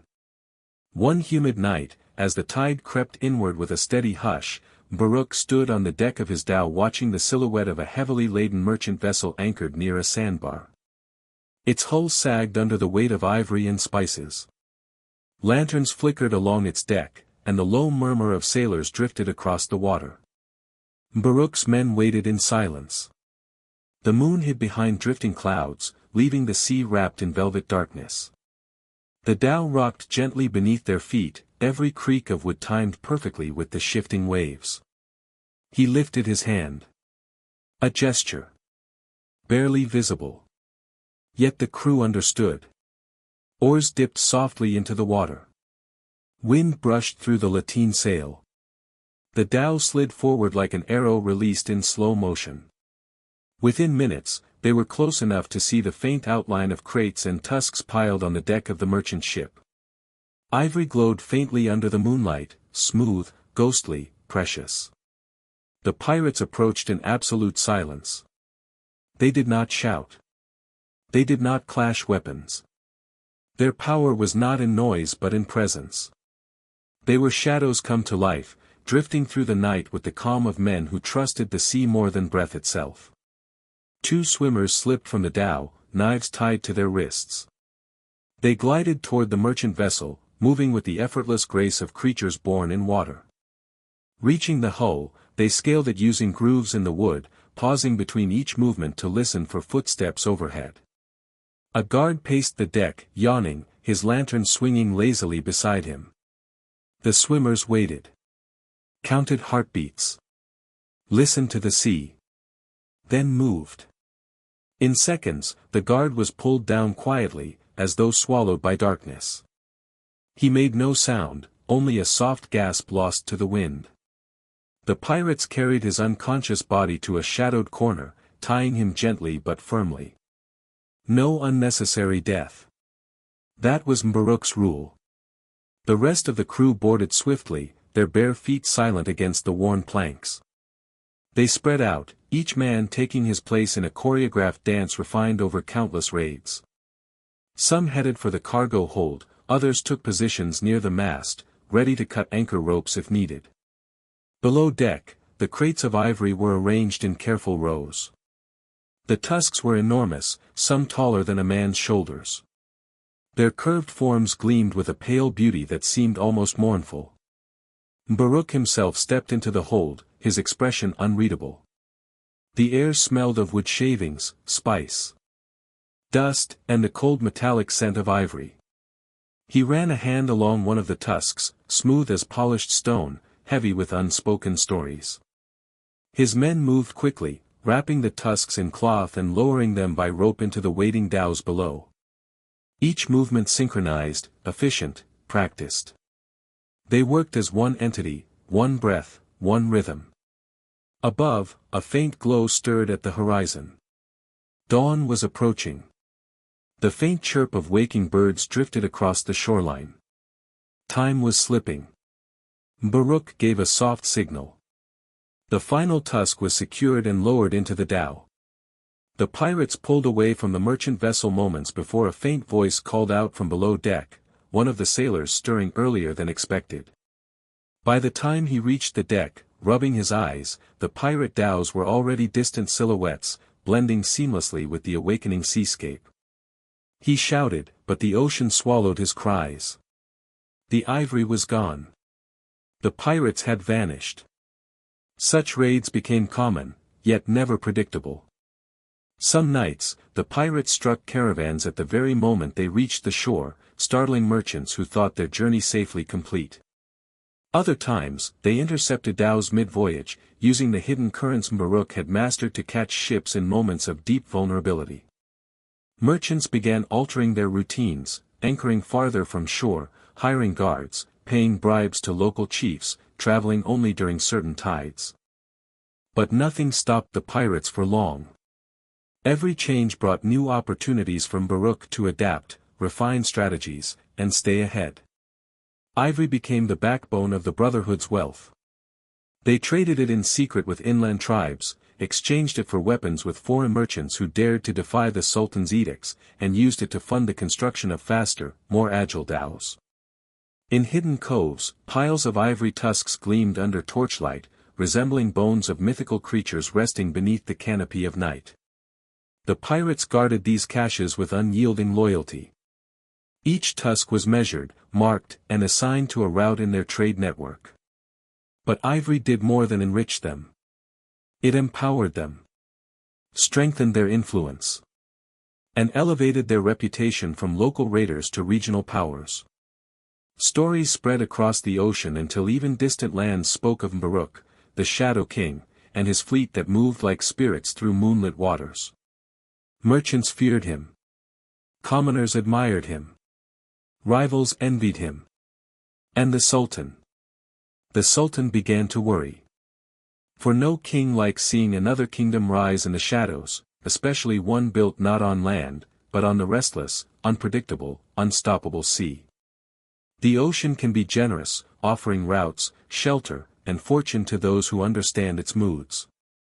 But it can also carry the weight of darker histories, currents heavy with sorrow, winds thick with secrets. For all its beauty, Zanzibar lay at the crossroads of one of the cruelest trades the world had ever known. And the pirates who ruled its night waters could not escape the shadows cast by that trade. Their world was shaped by it, haunted by it, divided by it. Long before Baruch became a leader, he had known the sting of chains. Many among his brotherhood had similar pasts, men stolen from their homelands, sold in markets, forced to labor on ships or plantations. The slave trade was woven into the very fabric of the region's wealth. Caravans arrived from the mainland carrying people captured in inland wars or raids, marching barefoot for miles with wooden yokes around their necks. Ship captains bought them in bulk, loading them onto vessels bound for distant shores, Arabia, Persia, India. On any given morning, the cries of newly separated families might echo through the narrow alleys of Stone Town. The smell of sweat and fear drifted through the market squares. Chains clinked softly, a cruel rhythm that blended with the calls of merchants and the clatter of sandalwood chests. The world had accepted this horror as commerce. A transaction. A necessity. But those who had lived it carried invisible scars that shaped their every breath. So when the pirate brotherhood rose, formed from fishermen, fugitives, runaway slaves, and warriors with nothing left to lose, it carried a complicated relationship with the trade that had caused countless men to seek freedom on the sea. Not all pirates rejected the slave trade. Some rival clans saw enslaved captives as another form of wealth. They raided coastal villages not only for spices or ivory but for people, strong young men who could be sold, skilled craftsmen who fetched high prices, women who were forced into servitude. These clans thrived on brutality, mirroring the cruelty they had suffered or witnessed. But Baruch's brotherhood was different. Their code forbade harming the innocent, especially women and children. They forbade the sale of captives taken during raids. They refused to treat people as cargo. Many of them had once been chained, and so chains became their greatest enemy. Still, this principled stance set them apart, and it also set them at odds with other pirate groups who resented the moral restraint. Tension simmered in the shadows of the night waters. One evening, under the dim glow of a crescent moon, Baruch gathered his crew near the edge of a mangrove inlet where the roots twisted into shapes that resembled hands reaching up from beneath the sea. The air was thick with the scent of salt and decay. The men stood in a wide circle. Torches flickering around them, their faces carved with quiet contemplation. A dhow they had encountered earlier that day carried captives bound for a market farther south. The rival pirate clan who operated this trade had asked Baruch to join forces, to increase their profits, expand their routes, and protect each other from the Sultan's growing military presence. Baruch had refused. Tonight, he addressed the consequences. Men of the sea, he said softly, his voice steady, we were not born to bring chains. We were born to break them. The men nodded, some with eyes lowered in memory. For them, this was not philosophy, it was lived truth. Baruch continued, if we take part in the trade, we become the thing we once escaped. If we turn people into spoils, we betray the very reason we sail. A murmur of agreement drifted through the circle. Yet beneath the agreement, something else lingered, fear. Not fear of moral compromise, but fear of retribution. The rival clan was powerful, notorious for its ruthlessness. They controlled several coastal settlements and were feared by inland chiefs. Their dhows were larger, their crews more numerous. By rejecting the alliance, Baruch risked making them enemies. But he did not waver. As the fire crackled softly, he pressed his palm against the hilt of his dagger, not as a threat, but as a reminder of the path he had chosen. Our strength, he said, comes from unity, not cruelty. We grow because we protect each other. Because we strike only at those who exploit. Because we let the innocent live. His crew shifted slightly, pride softening the tension in their shoulders. They had chosen the harder road, the road guided not only by survival, but by conscience. Still, the darkness of the slave trade stretched beyond moral debates. It shaped the politics of the region, the economy, and even the Sultan's diplomatic decisions. Every raid against a slave dhow made the Brotherhood a target. Every rescue of captives risked attracting the attention of foreign traders, some of whom had powerful connections. On one raid, the pirates discovered a small group of young captives hidden beneath sacks of millet. Their wrists bore fresh rope burns. Their eyes were wide with fear. Without hesitation, Baruch ordered them freed. Some of the freed captives joined the Brotherhood. Others were returned to their homelands through secret routes known only to the raiders. This act of mercy earned Baruch loyalty, fierce, unbreakable loyalty. Those who had once been silent found their voices again. Those who had once been powerless learned to command the sea. The Brotherhood became a refuge for the lost, the wounded, the forgotten. But mercy had consequences. The rival pirate clans saw Baruch as weak. Slave traders saw him as a threat. The Sultan saw him as unpredictable. Foreign merchants saw him as an obstacle. The sea, too, responded in its mysterious way. Storms seemed harsher. Routes once steady grew treacherous. As if the ocean itself tested their resolve. But the Brotherhood held strong, bound by a code that valued humanity even in a world built on suffering. Still, the divide between pirate clans deepened. The ocean that once united all raiders began to split them into factions defined not by skill, but by morality. The silent war between these factions shaped the next decade, influencing alliances, raids, betrayals, and revenge. And at the heart of this growing tension stood Baruch, a leader who carried both the weight of his past and the burden of his principles. The choices he made would determine not only the fate of his crew, but the fate of piracy along the East African coast. Soon, the storm would break. And when it did, the Brotherhood would be forced to confront enemies far more dangerous than merchants or sultans, enemies shaped from their own shadows. The night the sky rained fire began like any other, quiet, warm, and deceptively calm. A low mist hovered above the surface of the Indian Ocean, drifting like a ghostly veil. The moon was hidden behind thick clouds, and the stars were faint, barely visible through the haze. For Baruch and his Brotherhood, this darkness was an advantage, a familiar cloak under which they had launched dozens of successful raids. But tonight, the sea felt different. Heavy. Tense. As though it, too, sensed what was coming. Earlier in the day, rumors reached the pirates that a coalition had formed against them.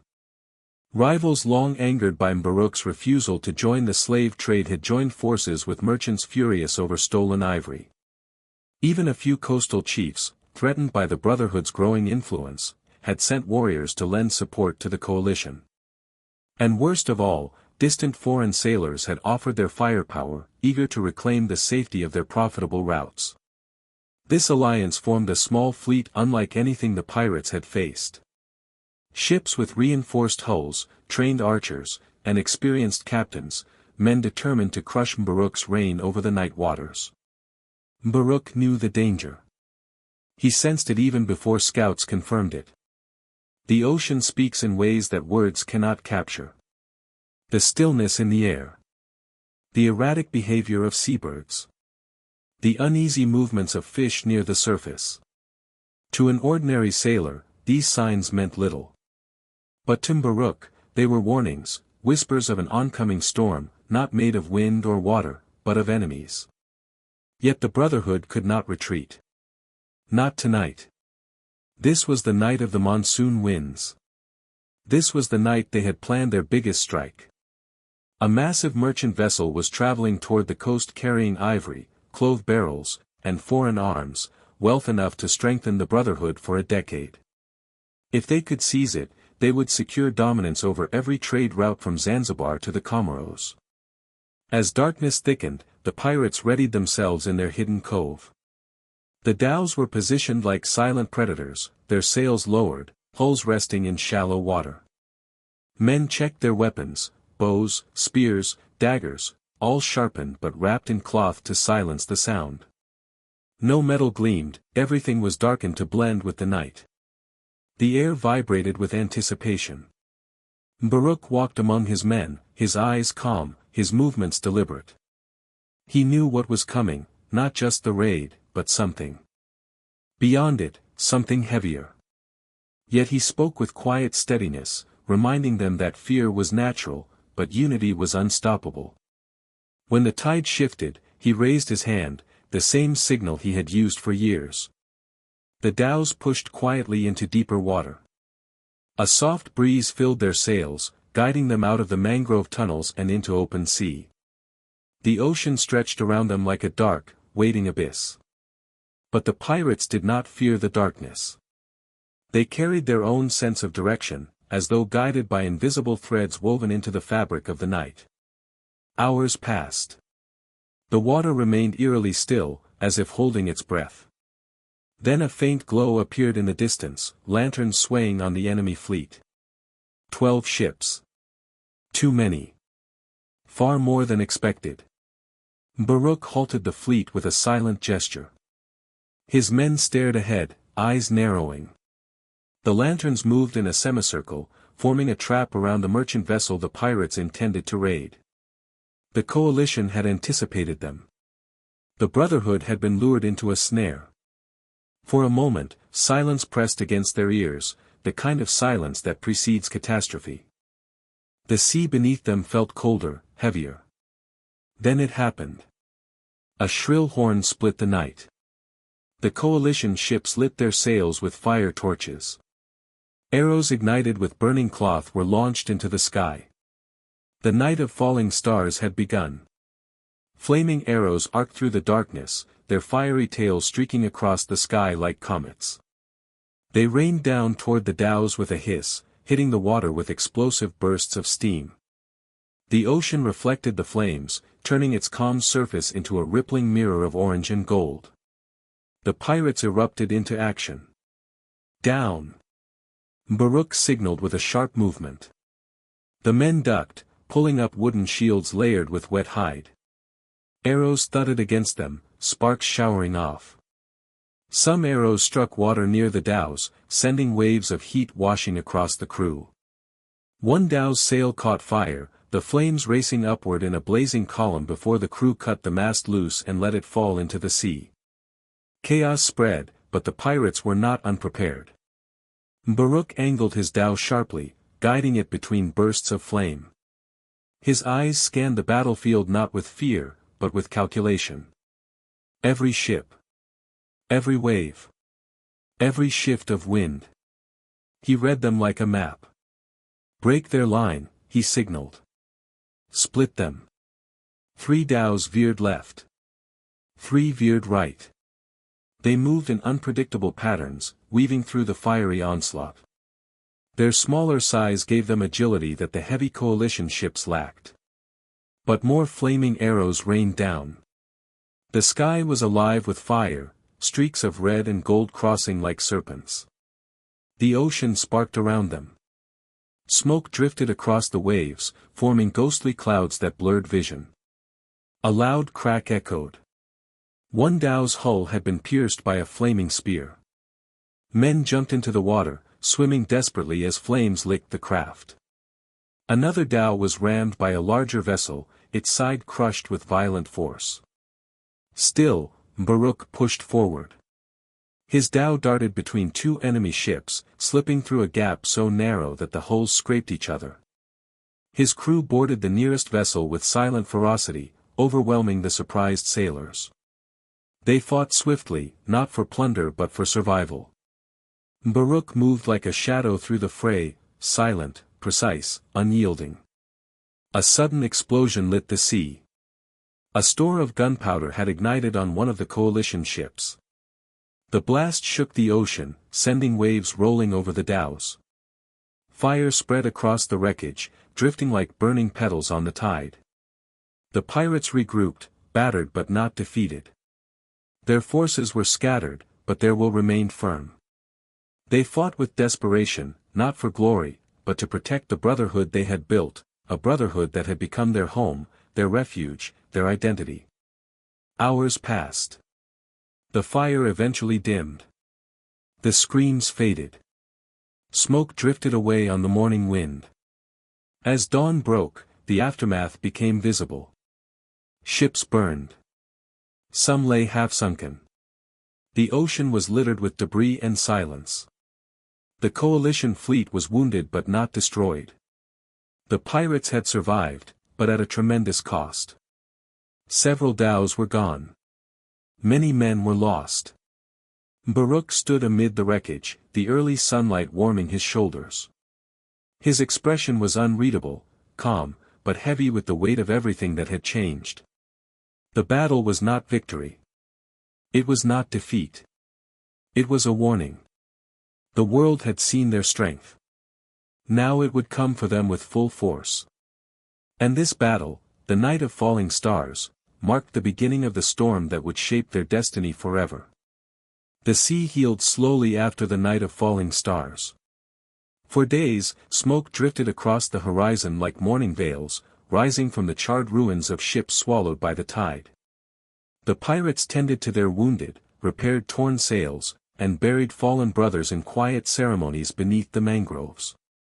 But even as they grieved, a new tension crept into the air, subtle at first, then unmistakable, like a distant drumbeat echoing over water long before the army arrives. Change was coming. Not from nearby shores or rival clans. This change came from across the world. The winds that carried spices, stories, and caravans across the Indian Ocean now carried something heavier, the footsteps of empires. For centuries, distant powers had kept to their own corners of the globe, tracing delicate lines across coastal maps. But the world was shifting.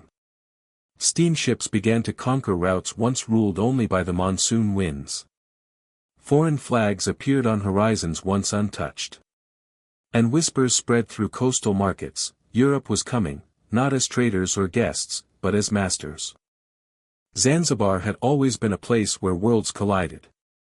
Arabs, Persians, Indians, Africans, all found home here. But now, European ambitions cast long shadows over the island. Their maps, drawn with cold precision, did not acknowledge the brotherhood, the secret routes, the ancient ways of the sea. To them, the ocean was not a living thing. It was territory. The first sign of their arrival was subtle, merchant ships with unfamiliar designs. They were larger, heavier, their hulls thick like armored beasts. Their masts carried sails of crisp white canvas, reinforced by strange metal fittings. And then came something new, something that made even veteran sailors pause in confusion. Smoke. Dark plumes rising from iron chimneys. Engines groaning like creatures dragged from the depths. Propellers churning water with unnatural force. Steamships. To the pirates, these vessels looked like intruders, slow, clumsy, but undeniably powerful. Their engines allowed them to move without wind, without silence, without rhythm. They cut through the sea with the stubbornness of men who believed nature could be bent to their will. Baruch watched the first of these ships from a rocky cliff, his arms crossed over his chest, his expression steady but thoughtful. His crew gathered around him, whispering anxiously. They had mastered the monsoon winds, the currents, the hidden routes, but this new force cared nothing for such knowledge. Steamships did not need tides. They did not need patience. They did not need the night. Still, Baruch did not panic. Fear clouded judgment, and he refused to let fear guide him. Instead, he studied the ships the way he studied storms. Quietly. Patiently. With the calm of a man who understood that power meant nothing without strategy. But steamships were only the beginning. Soon, foreign diplomats arrived in Zanzibar, carrying polished briefcases and documents sealed with wax. They met with the Sultan in crowded audience halls scented with sandalwood and jasmine. They spoke of treaties, partnerships, protection, polite words that masked deeper intentions. The Sultan listened carefully. He needed allies. The coalition battle had shown him that danger was rising. But aligning with Europe carried risks as well. He walked a delicate line, trying not to surrender too much control while attempting to keep the peace that kept Zanzibar's trade alive. Yet with each passing month, European influence grew like vines creeping up a tree trunk, slowly, silently, inevitably. They demanded new laws to protect trade. They proposed stronger coastal patrols. They offered to build fortified posts along the shoreline. They sent survey ships to map coral reefs and harbors that had remained unmapped for centuries. And all of this threatened the Brotherhood. For generations, the pirates had thrived in the gaps between empires. But now, those gaps were closing. The ocean that once seemed boundless now felt narrower, watched, claimed. In Stone Town, the arrival of Europeans brought a strange vibrancy. New shops opened. Foreign sailors wandered the bazaars, marveling at spices and coral carvings. Missionaries built schools beside ancient mosques. Adventurers sketched markets and shorelines. Children gathered eagerly around ship crews who handed out odd trinkets, mirrors, brass buttons, tiny metal boxes that played music. But beneath this excitement lay an undercurrent of unease. Older traders frowned at the crowds of foreigners. Fishermen complained that steamships disturbed fish migration. Caravan leaders whispered that European demands for taxation were growing by the week. The pirates watched from a distance, seeing the changes even more clearly than the villagers. One evening, as the sun dipped beneath the horizon and painted the ocean in streaks of bronze, Baruch gathered his closest lieutenants on a hidden beach. The surf hissed against the sand. Torches flickered in the warm wind. The men sat in a circle, each face reflecting worry. "They want the sea," one of them murmured bitterly. Baruch nodded. "They want everything the sea touches." Another pirate clenched his jaw. "Their ships move faster than ours." "No," Baruch corrected softly. "Not faster. Just differently." "What do we do?" someone asked. "Fight them? Hide from them?" Baruch looked out at the horizon where a faint plume of smoke drifted from a passing ship. "For now," he said, "we watch. We learn. The ocean is changing, and we must change with it." His voice held no fear, only a steady certainty that calmed the circle. But even he knew that the Brotherhood's era of freedom was slipping. Steamships meant the Sultan had new allies. Allies who did not fear pirates.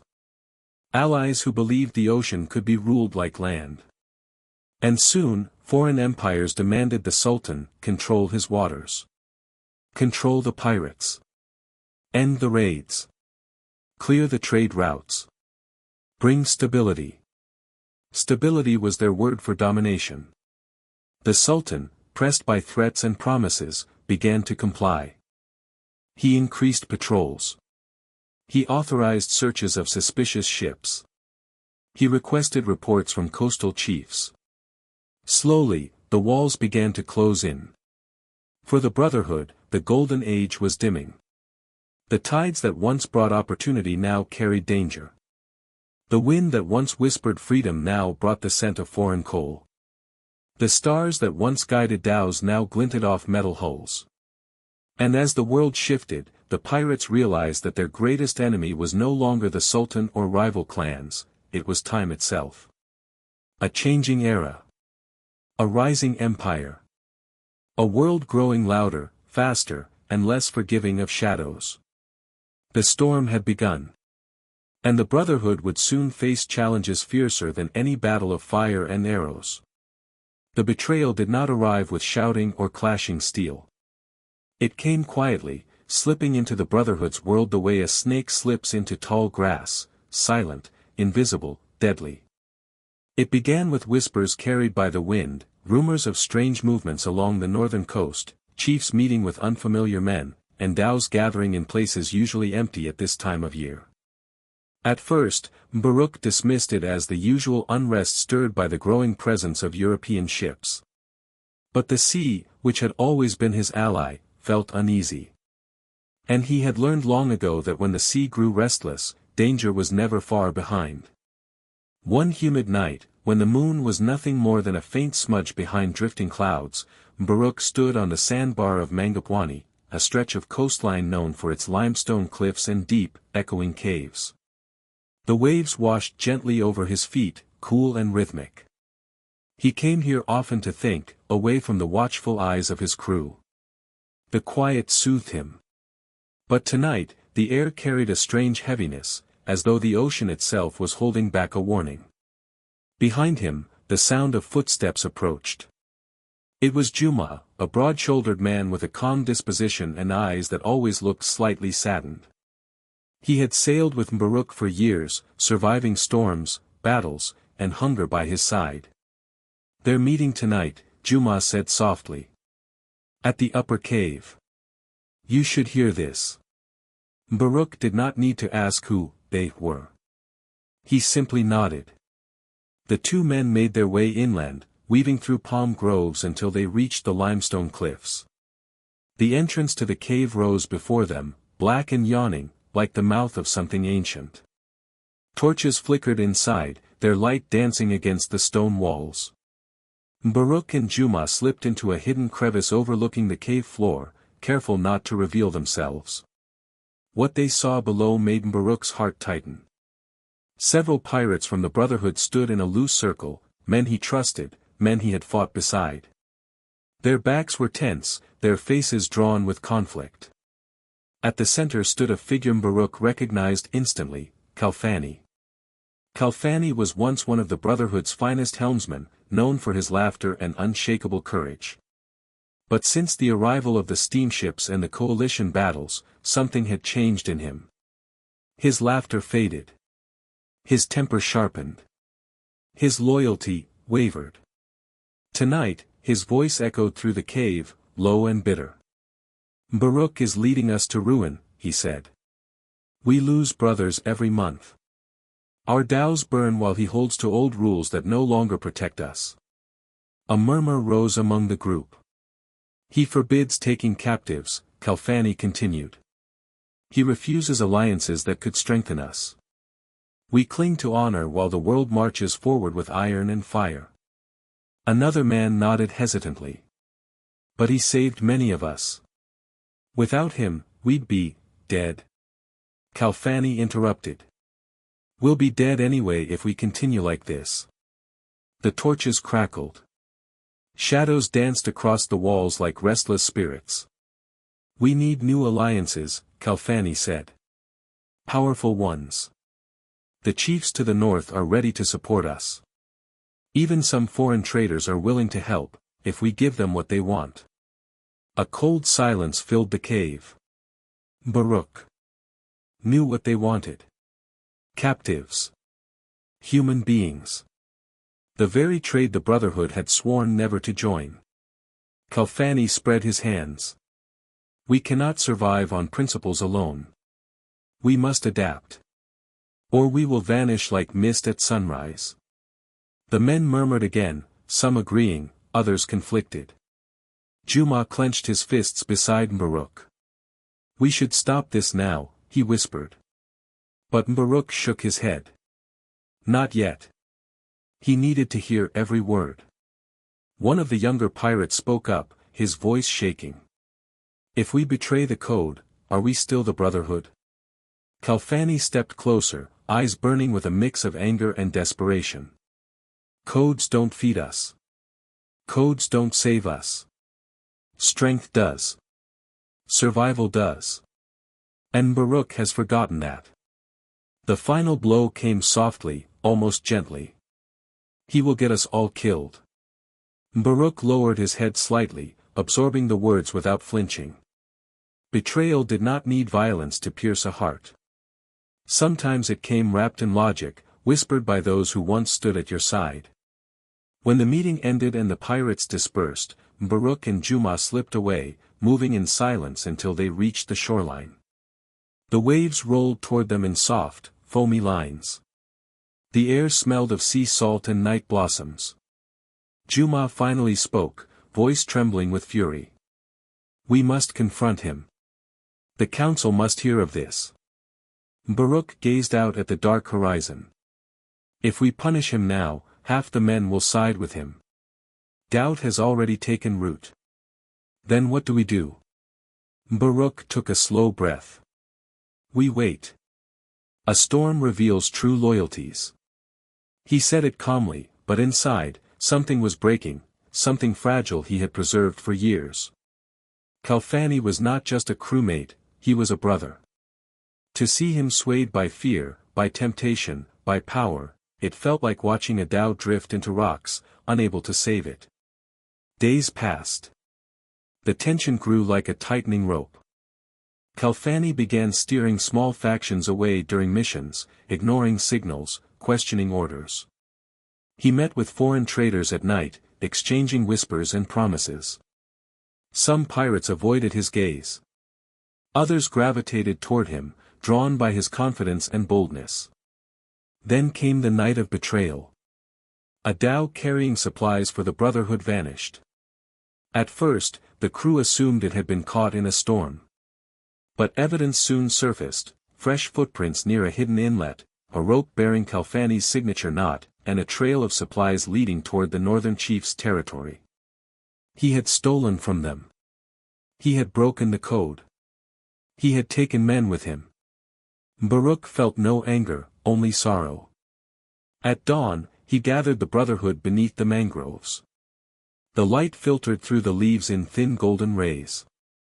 Kalfani has left us, Mbaruk said quietly. He seeks alliances we cannot accept. He has abandoned the code. A ripple of shock and grief passed through the crowd. He believes strength comes from betrayal, Mbaruk continued. But the sea has taught us differently. Strength comes from unity. From courage. From choosing what is right even when the world changes. The men nodded, some with tears, some with clenched jaws. We will not pursue him, Mbaruk said. The sea will judge him. As it judges us all. But betrayal has a way of returning like a tide. Weeks later, when the Brotherhood faced a sudden attack from northern warriors supported by foreign sailors, it became clear that Kalfani had sold more than supplies. He had sold information, routes, hideouts, weaknesses. The betrayal at Mangapwani was complete. The Brotherhood survived the attack, but barely. Several dhows were destroyed. Many men were injured. The unity that once shaped them shook like a damaged mast in a rising storm. That night, as Mbaruk stood alone on the beach, watching the waves erase footprints left in the sand, he felt the weight of the truth: the world was changing. And so were his own men. Some, like Kalfani, were drifting into the shadows of greed and fear. Others clung to the code like a lifeline. But unity, once their greatest strength, was cracking. The tide was turning. And the storm of betrayal was only beginning to surge. The palace of Zanzibar stood quiet under the rising dawn, its coral stone walls glowing faintly pink as sunlight crept across the horizon. Inside, however, peace was an illusion. The Sultan sat awake long before the first call to prayer, pacing the cool marble floors of his upper chamber. The air was thick with the scent of clove oil and distant ocean spray, but beneath it lingered something darker, worry. He had received troubling reports throughout the night. Northern chiefs were growing rebellious, foreign patrols had increased their presence, and whispered most often of all, the pirates were splintering. The Sultan clasped his hands behind his back and stared out toward the sea. The Indian Ocean stretched endlessly from his balcony, its shimmering surface hiding more secrets than the palace walls could ever contain. He knew that the balance he had kept for years, delicate, fragile, constantly shifting, was breaking.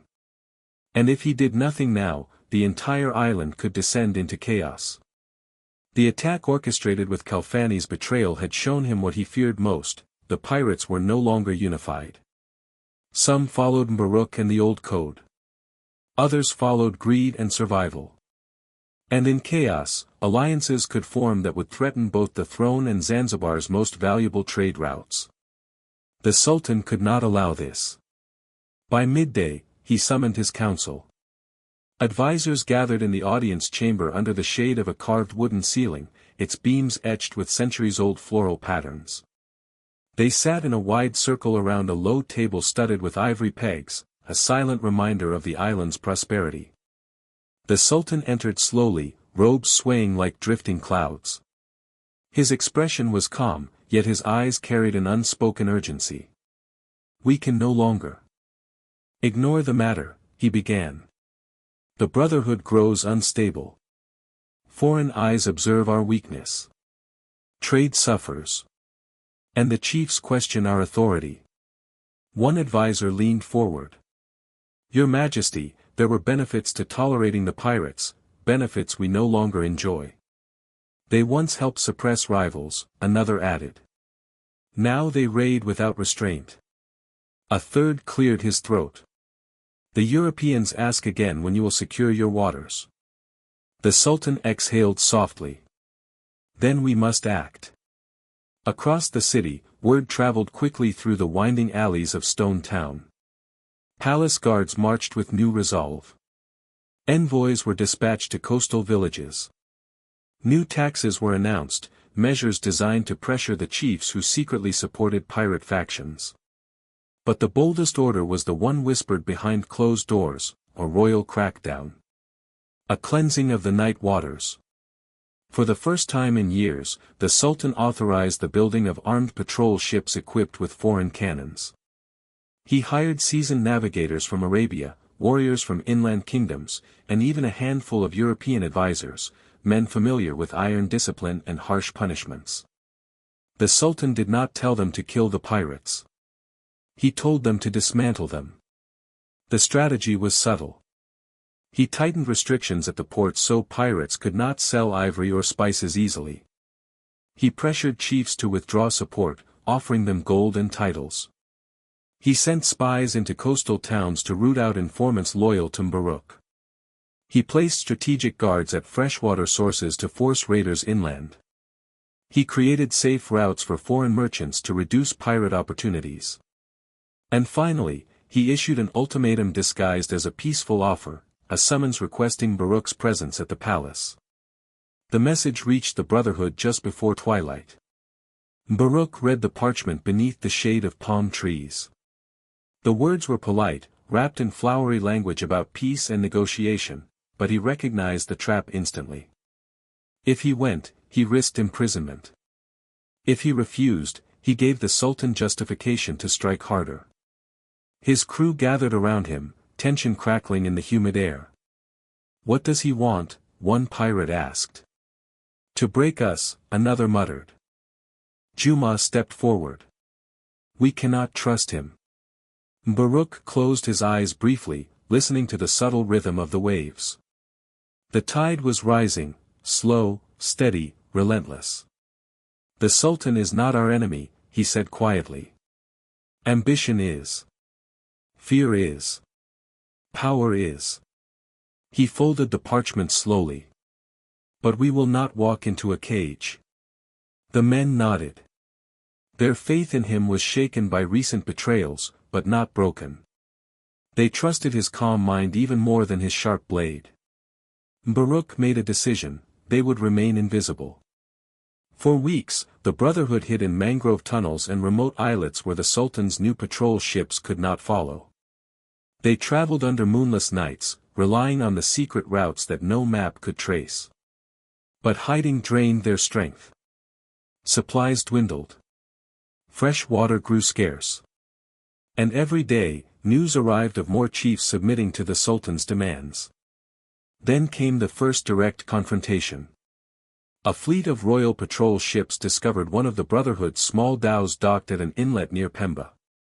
The crew fought bravely, but they were overwhelmed by superior numbers and unfamiliar cannon fire. The dhow sank into shallow waters, its charred ribs jutting above the surface like broken bones. The pirates were forced to retreat farther, into lands where even they had rarely ventured. Some men grew restless. Others grew fearful. Whispers of abandoning the Brotherhood began to spark in dark corners. Baruch remained steady, but he felt the weight of every loss. Every burned sail. Every fallen brother. The Sultan did not stop. He tightened his grip further, sending troops to villages known for aiding pirates. He arrested merchants suspected of trading with them, seizing goods and inflicting heavy taxes. He even visited chiefs' councils personally, a rare move, to demand their loyalty. In every speech, he used the same phrase: the sea must return to order. Soon, it became more than a strategy. It became a mantra. A warning. A decree. But beneath his firm actions lay a hidden fear. The Sultan knew that controlling the sea meant controlling Zanzibar's future. If pirates continued to disrupt trade, foreign powers would see him as weak. They would intervene. They would claim rights over the waters he had protected for so long. He was not only fighting pirates. He was fighting time. Fighting change. Fighting the growing shadow of European ambition. Far from the palace, Baruch stared into a fire one night, flames reflecting in his eyes. The men slept around him, worn from constant movement.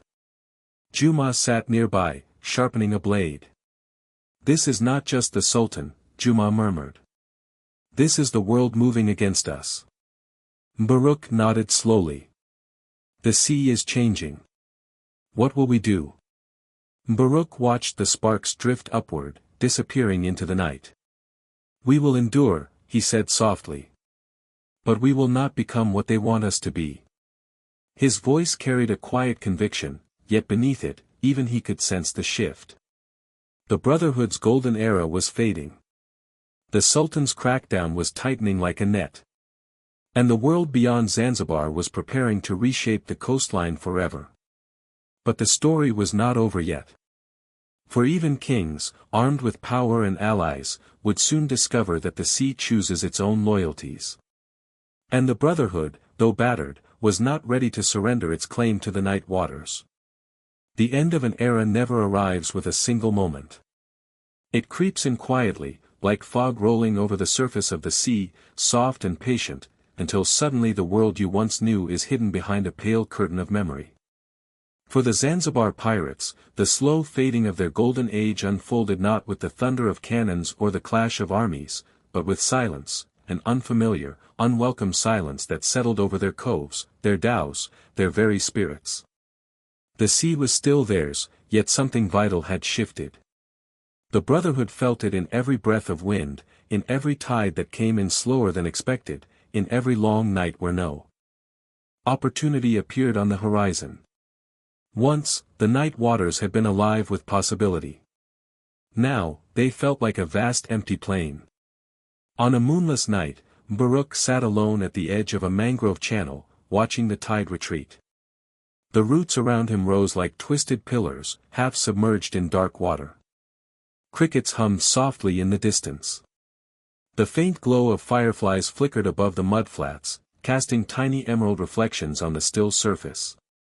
His dhow, anchored nearby, rocked gently as if trying to comfort him. He ran his hand along the cool wood of its hull. This vessel had carried him through storms, battles, victories, and escapes few men could imagine. But even the dhow seemed older now, tired from endless journeys along lanes that no longer promised fortune. Behind him, the quiet murmur of his men drifted through the trees. Their voices lacked the energy they once had. Food was scarce. Supplies were harder to find. Friendly villages were afraid to help, fearful of the Sultan's punishments. Rival pirates had scattered or joined dangerous alliances. The world outside was changing faster than they could adapt. The Brotherhood was shrinking. One by one, dhows disappeared, not from battle, but from choice. Some captains sailed inland rivers seeking new lives. Some hid deep in the mangroves, reluctant to risk the open sea. Others abandoned the code altogether, choosing to join foreign fleets or serve wealthy merchants in exchange for security. The night waters, once crowded with raiders, now felt hauntingly empty. When Baruch and his crew slipped through familiar channels, their oars barely disturbed the silver sheen of the water. No signals flashed from distant coves. No drums echoed from coastal cliffs. Even the sea breeze carried a lonely quality, as if mourning the fading of an old companionship. One evening, as they sailed past a familiar inlet, Juma pointed to a half-sunken dhow lodged between two coral outcrops. Its mast lay broken, its sail shredded into ghostly ribbons fluttering in the breeze. Baruch knew the vessel. He had once raced alongside it under star-filled skies. Its captain had been a friend, brave, loyal, clever. Now the dhow was nothing more than a silent monument to what once was. They approached slowly, pulling alongside. The deck creaked underfoot as Baruch climbed aboard. Seaweed clung to the wood like a shroud. Barnacles dotted the hull. The smell of salt and decay mingled with memories. He placed his hand gently on the rail, feeling the uneven texture where sunlight had once warmed smooth surfaces. Juma approached quietly. No survivors. Baruch shook his head. No signs of a fight. Which meant only one thing: the crew had abandoned it. Perhaps they had fled inland, or split apart, or surrendered to the Sultan. In any case, the bond between man and sea had been severed. As they moved on, the water darkened beneath the shadow of a heavy cloud. Lightning flickered in the distance, far out at sea. The faint rumble of thunder rolled across the waves like a warning. The pirates anchored near a small island that night, one they used to visit often. Once, its shores buzzed with activity, crews repairing hulls, cooking over open fires, telling stories under the stars. Now, only a few footprints remained in the sand, nearly washed away by the tide. They sat in a loose circle around a dim fire. The flames cracked softly, casting warm light on weary faces. "We can't go on like this," one man said quietly. "We're starving. Hunted. Alone." "We're not alone," Juma countered. "We have each other. And we still have the code." The man laughed bitterly.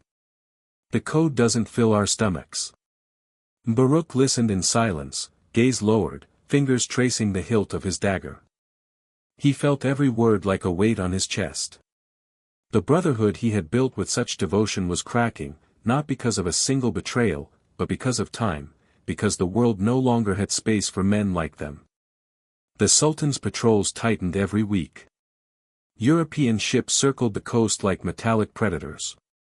Foreign alliances reshaped trade routes. The mangrove tunnels became traps rather than sanctuaries. Even the sea seemed to change. Storms grew unpredictable. Currents shifted in ways that felt wrong. Hidden reefs claimed dhows that had passed safely for decades. As the fire dwindled into embers, Baruch rose and walked to the shoreline. The waves washed gently around his ankles, cool and comforting. He closed his eyes and breathed deeply. The scent of salt filled his lungs. For a moment, he felt the way he once had as a boy, lost, searching, uncertain. The ocean whispered softly against the sand. Its voice was old. Patient. Knowing. He whispered back, "What do you want from me?" He did not expect an answer, and none came. Only the rhythmic hush of the tide, steady and eternal. It reminded him of something he had forgotten, something simple: the sea belongs to no one. Not to kings, not to empires, not even to pirates. He had always respected that truth. Others had not. And that was why the era was ending. In the days that followed, the Brotherhood attempted smaller raids, but the sea offered few openings. Merchant ships were escorted. Patrol vessels lurked behind coral shelves. Even isolated cargo dhows now sailed with hidden guards or foreign muskets. Once, Baruch could sense opportunity the way birds sense storms. But now the ocean felt like a stranger, familiar, yet distant. One night, after a narrow escape from a patrol ship, the pirates returned to camp exhausted and demoralized. A few men admitted they wanted to leave, to find new lives inland or on foreign ships. Baruch did not stop them. He only watched as they walked away under the pale moon, silhouettes growing smaller with each step. Their departure marked a quiet fracture. It did not roar. It simply hurt. Days stretched into weeks, and the Brotherhood's camp grew emptier. The remaining dhows sat beached on the sand, their hulls drying and cracking in the sun. Ropes frayed. Sails sagged. Tools rusted. Baruch spent hours repairing what he could, but even he knew they were trying to hold together something that wanted to fall apart. One morning, as sunlight glittered on the horizon, a single dhow was pushed into the water. Its crew stood barefoot, their faces drawn but determined. "We will try our luck in the north," the oldest among them said. "There is talk of new trade. Maybe a place for men like us." Baruch placed a hand on the bow. "The sea carries all stories. May it carry yours kindly." They sailed away in silence. Their departure felt like the soft closing of a door. Soon, only one dhow remained, Baruch's. In the end of an era wasn't marked by fire or battle. It was marked by this, a single dhow resting on an empty beach, the last echo of a brotherhood that once commanded the night waters. And Baruch standing before it, staring at the horizon, unsure whether the sea still had a place for him, or whether he had finally reached the shoreline of his destiny. Stone Town had always carried the scent of the sea, salt, spice, and sun-soaked coral. But on certain mornings, when the winds blew inland and the tide was low, another smell drifted through the narrow streets, old stone drenched in damp, the mustiness of enclosed rooms, the faint trace of ink and parchment. It was the scent of judgment. And judgment was coming for the last of the Zanzibar pirates. The trials began quietly at first. A whisper here, a rumor there, talk of captured raiders being brought to the island in chains. The Sultan's crackdown had tightened like a net, and the new patrol ships, powered by foreign engines, had grown bold. They scoured coves, blocked mangrove channels, and intercepted dhows before they could vanish into the night. One by one, small groups of pirates were caught, dragged from hiding places or betrayed by frightened villagers who could no longer risk defying the crown. The first prisoners were brought to the old stone courthouse near the harbor, a building carved from coral blocks centuries earlier. Its windows were narrow, its corridors cool and dim, and its walls echoed with footsteps. Inside, the air was thick with tension. Soldiers stood alert at every corner. Translators murmured softly. Scribes dipped quills into ink pots, ready to record every word. The pirates arrived barefoot, wrists tied with rope, their clothes worn from weeks on the run. Some kept their jaws clenched in silence. Others stared defiantly at the judges, refusing to bow their heads. A few, exhausted by loss and hunger, simply looked grateful to stand somewhere solid again, even if it was a courtroom. Outside, villagers gathered in clusters. Children peered through gaps in the wooden shutters. Merchants paused mid-transaction to listen. Sailors whispered among themselves about the fate of men who once ruled the waves. Some spoke with fear. Others with awe. And some with heartbreak, because many among the brotherhood had families, brothers, uncles, cousins living ordinary lives on the island. As the trials unfolded, the courthouse became a place of sound and silence intertwined. Muffled prayers. Soft sobbing. The steady scraping of quills on parchment. The stern voices of judges demanding truth. The low hum of the sea drifting through open windows. The charges varied. Some pirates were accused of raiding caravans. Some of attacking ships. Some of refusing to pay taxes or disobeying royal edicts. The Sultan, careful to maintain legitimacy before foreign allies, demanded that each case be handled with dignity and fairness. But fairness had many interpretations. Some trials lasted hours, others mere minutes. A few men were acquitted, villagers testified that they had been fishermen falsely accused. Others were sentenced to long labor terms under foreign supervision. A handful were exiled. But for those identified as true members of Baruch's inner circle, the verdicts were harsher. The courtroom felt heavier with each passing day, as though the walls absorbed the sorrow and fear. The pirates stood before the judges not as legendary raiders or fearsome warriors, but as men stripped of everything except their memories. Some held their heads high. Some trembled. Some whispered quiet prayers to the sea. One man, older and grizzled, refused to speak his name. Another smiled faintly and said, "The ocean knows me. That is enough."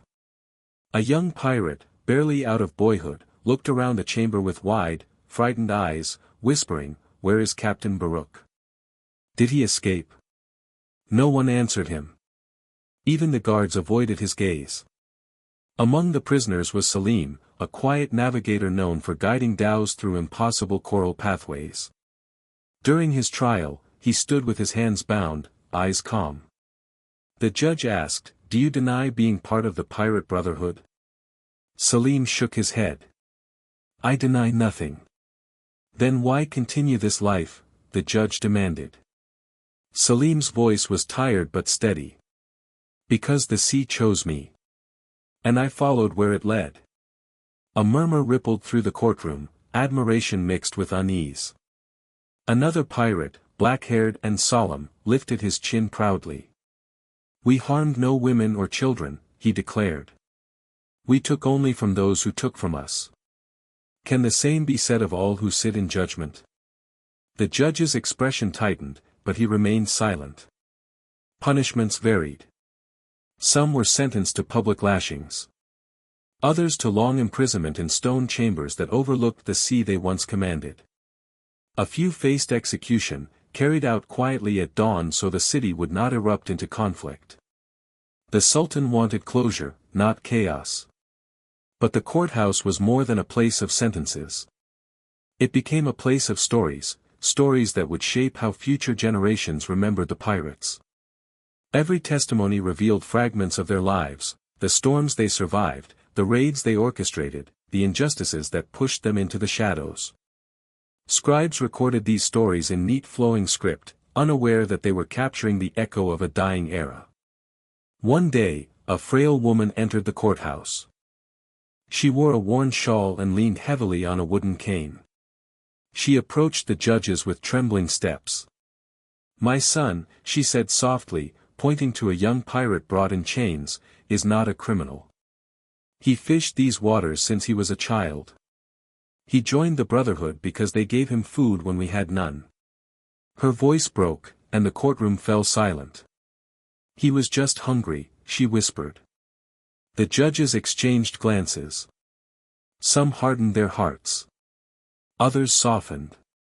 Justice, too, shifted like the tide, never still, never simple. Outside the courthouse, life continued. Spice sellers shouted their prices. Children played games in dusty alleyways. Fishermen mended nets under the shade of leaning coconut trees. But now and then, the air grew still, and you could feel the weight of what was happening. the closing chapter of an age that had shaped the island for generations. On the final day of the trials, the courtroom was unusually quiet. The last group of captured pirates stood side by side, their faces shadowed by exhaustion and resignation. A few exchanged glances with each other, small, wordless gestures of the brotherhood that had once bound them so tightly. A young guard, barely old enough to carry a sword, watched them with conflicted eyes. He had grown up hearing tales of these men, tales of daring raids and moonlit escapes. Now he saw them shackled, defeated. The contrast tore at him, a reminder that heroes and villains were often decided by time, not truth. When the final verdicts were spoken, the courthouse bells rang, a steady, solemn sound that drifted across the harbor. Fishermen paused mid-cast. Merchants lowered their voices. Even the waves seemed to hush for a moment, listening. The brotherhood had been broken not by battle, but by law. Not by the sword, but by time.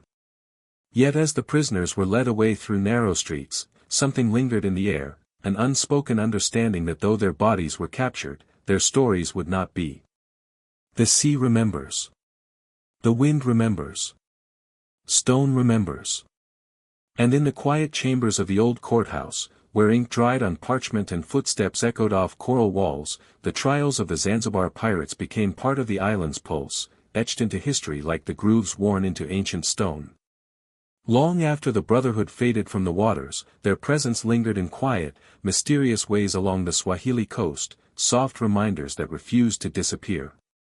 It began with stories whispered at dusk, when fishermen returned from long nights at sea and children waited eagerly on the sand. They spoke of lights drifting across the horizon with no ships beneath them, of voices carried by the wind that sounded like distant chanting, and of currents that shifted oddly, guiding boats safely through coral passages no sailor claimed to know. Some elders believed these were the spirits of the old raiders, still navigating the waters they once ruled. Others said the sea itself carried the echoes of the brotherhood, the rhythm of their oars, the soft hum of their rituals, the memory of their loyalty. At night, when the waves were calm and the moon was high, villagers swore they could hear faint drums from deep within the mangroves, as if someone were repeating an ancient oath. A few physical reminders also surfaced. A carved wooden staff washed ashore after a storm, its markings identical to the code signals pirates once used. A piece of a dhow's hull found near Pemba bore the faded crest of the Shadow King. And sometimes fishermen returned with tales of ghostly silhouettes gliding over the sea, disappearing the moment lanterns were lit. Most dismissed these events as illusions. Yet as each story traveled from one village to another, soft, nostalgic, familiar, it breathed life into a legacy too powerful to fade. Whether truth or myth, these quiet signs reminded the coast that the brotherhood had never truly vanished. Over the years, the reminders became more intimate, subtle moments the coast could neither prove nor deny. A fisherman, caught in a sudden storm, swore he felt a strong hand pull his canoe toward calmer waters. A diver searching coral caves claimed he heard a low voice guiding him upward when his breath ran thin. These experiences became part of coastal lore, small miracles attributed to the lingering presence of the pirates. Then came the most talked about incident, a moonless night when a line of faint lights appeared far out at sea, moving perfectly together.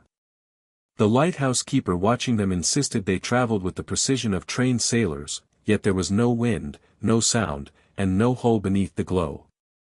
By morning, the ocean was empty, save for ripples that stretched unnaturally long across the surface. Artifacts continued appearing, an ivory-handled dagger, a piece of mast carved with symbols of the Black Moon Oath, even a rusted spearhead still sharp at its tip. Each item seemed to arrive when storms were strongest, as if the sea brought them deliberately, like memories it didn't wish to bury. But the most haunting reminder came during a rare meteor shower.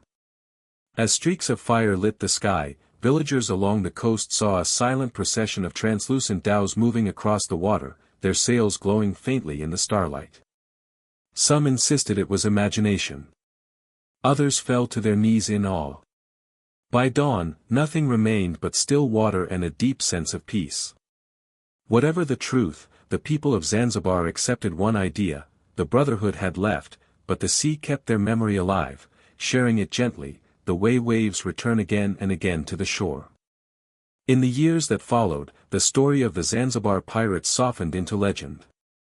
No longer feared raiders, they became symbols of courage, loyalty, and the mysteries of the sea. Grandparents retold their tales beneath palm trees swaying in the evening breeze, shaping the Brotherhood into guardians of the coast rather than outlaws. Children played on the sand, pretending to steer moonlit dhows, following invisible currents with the confidence of old captains. The elders remembered differently. They recalled the final days, the clashes, the silence that followed. Yet even they preferred to hold on to the gentler threads of memory, Baruch's calm leadership, the unity of the code, the nights when dhows moved like shadows across silver water. With time, grief softened into nostalgia, and the harshness of history faded like footprints washed away by the tide. Sailors kept the closest connection. They still felt the sea shift in ways charts could not explain. When a lost boat found its way home on an unexpected current, they thanked the spirits of the Brotherhood. When storms parted at the last moment, they whispered that the Shadow King still watched over his waters. And so the legacy survived, not through records or monuments, but through stories woven into the rhythm of the coast. Whenever the wind changed direction suddenly or waves hummed with unusual calm, people felt a quiet reassurance. It was as if the ocean itself remembered the pirates, cradling their memory deep within its endless blue. Their dhows were gone. Their battles ended. But their presence lived on, soft as a lullaby, steady as a tide, eternal as the sea.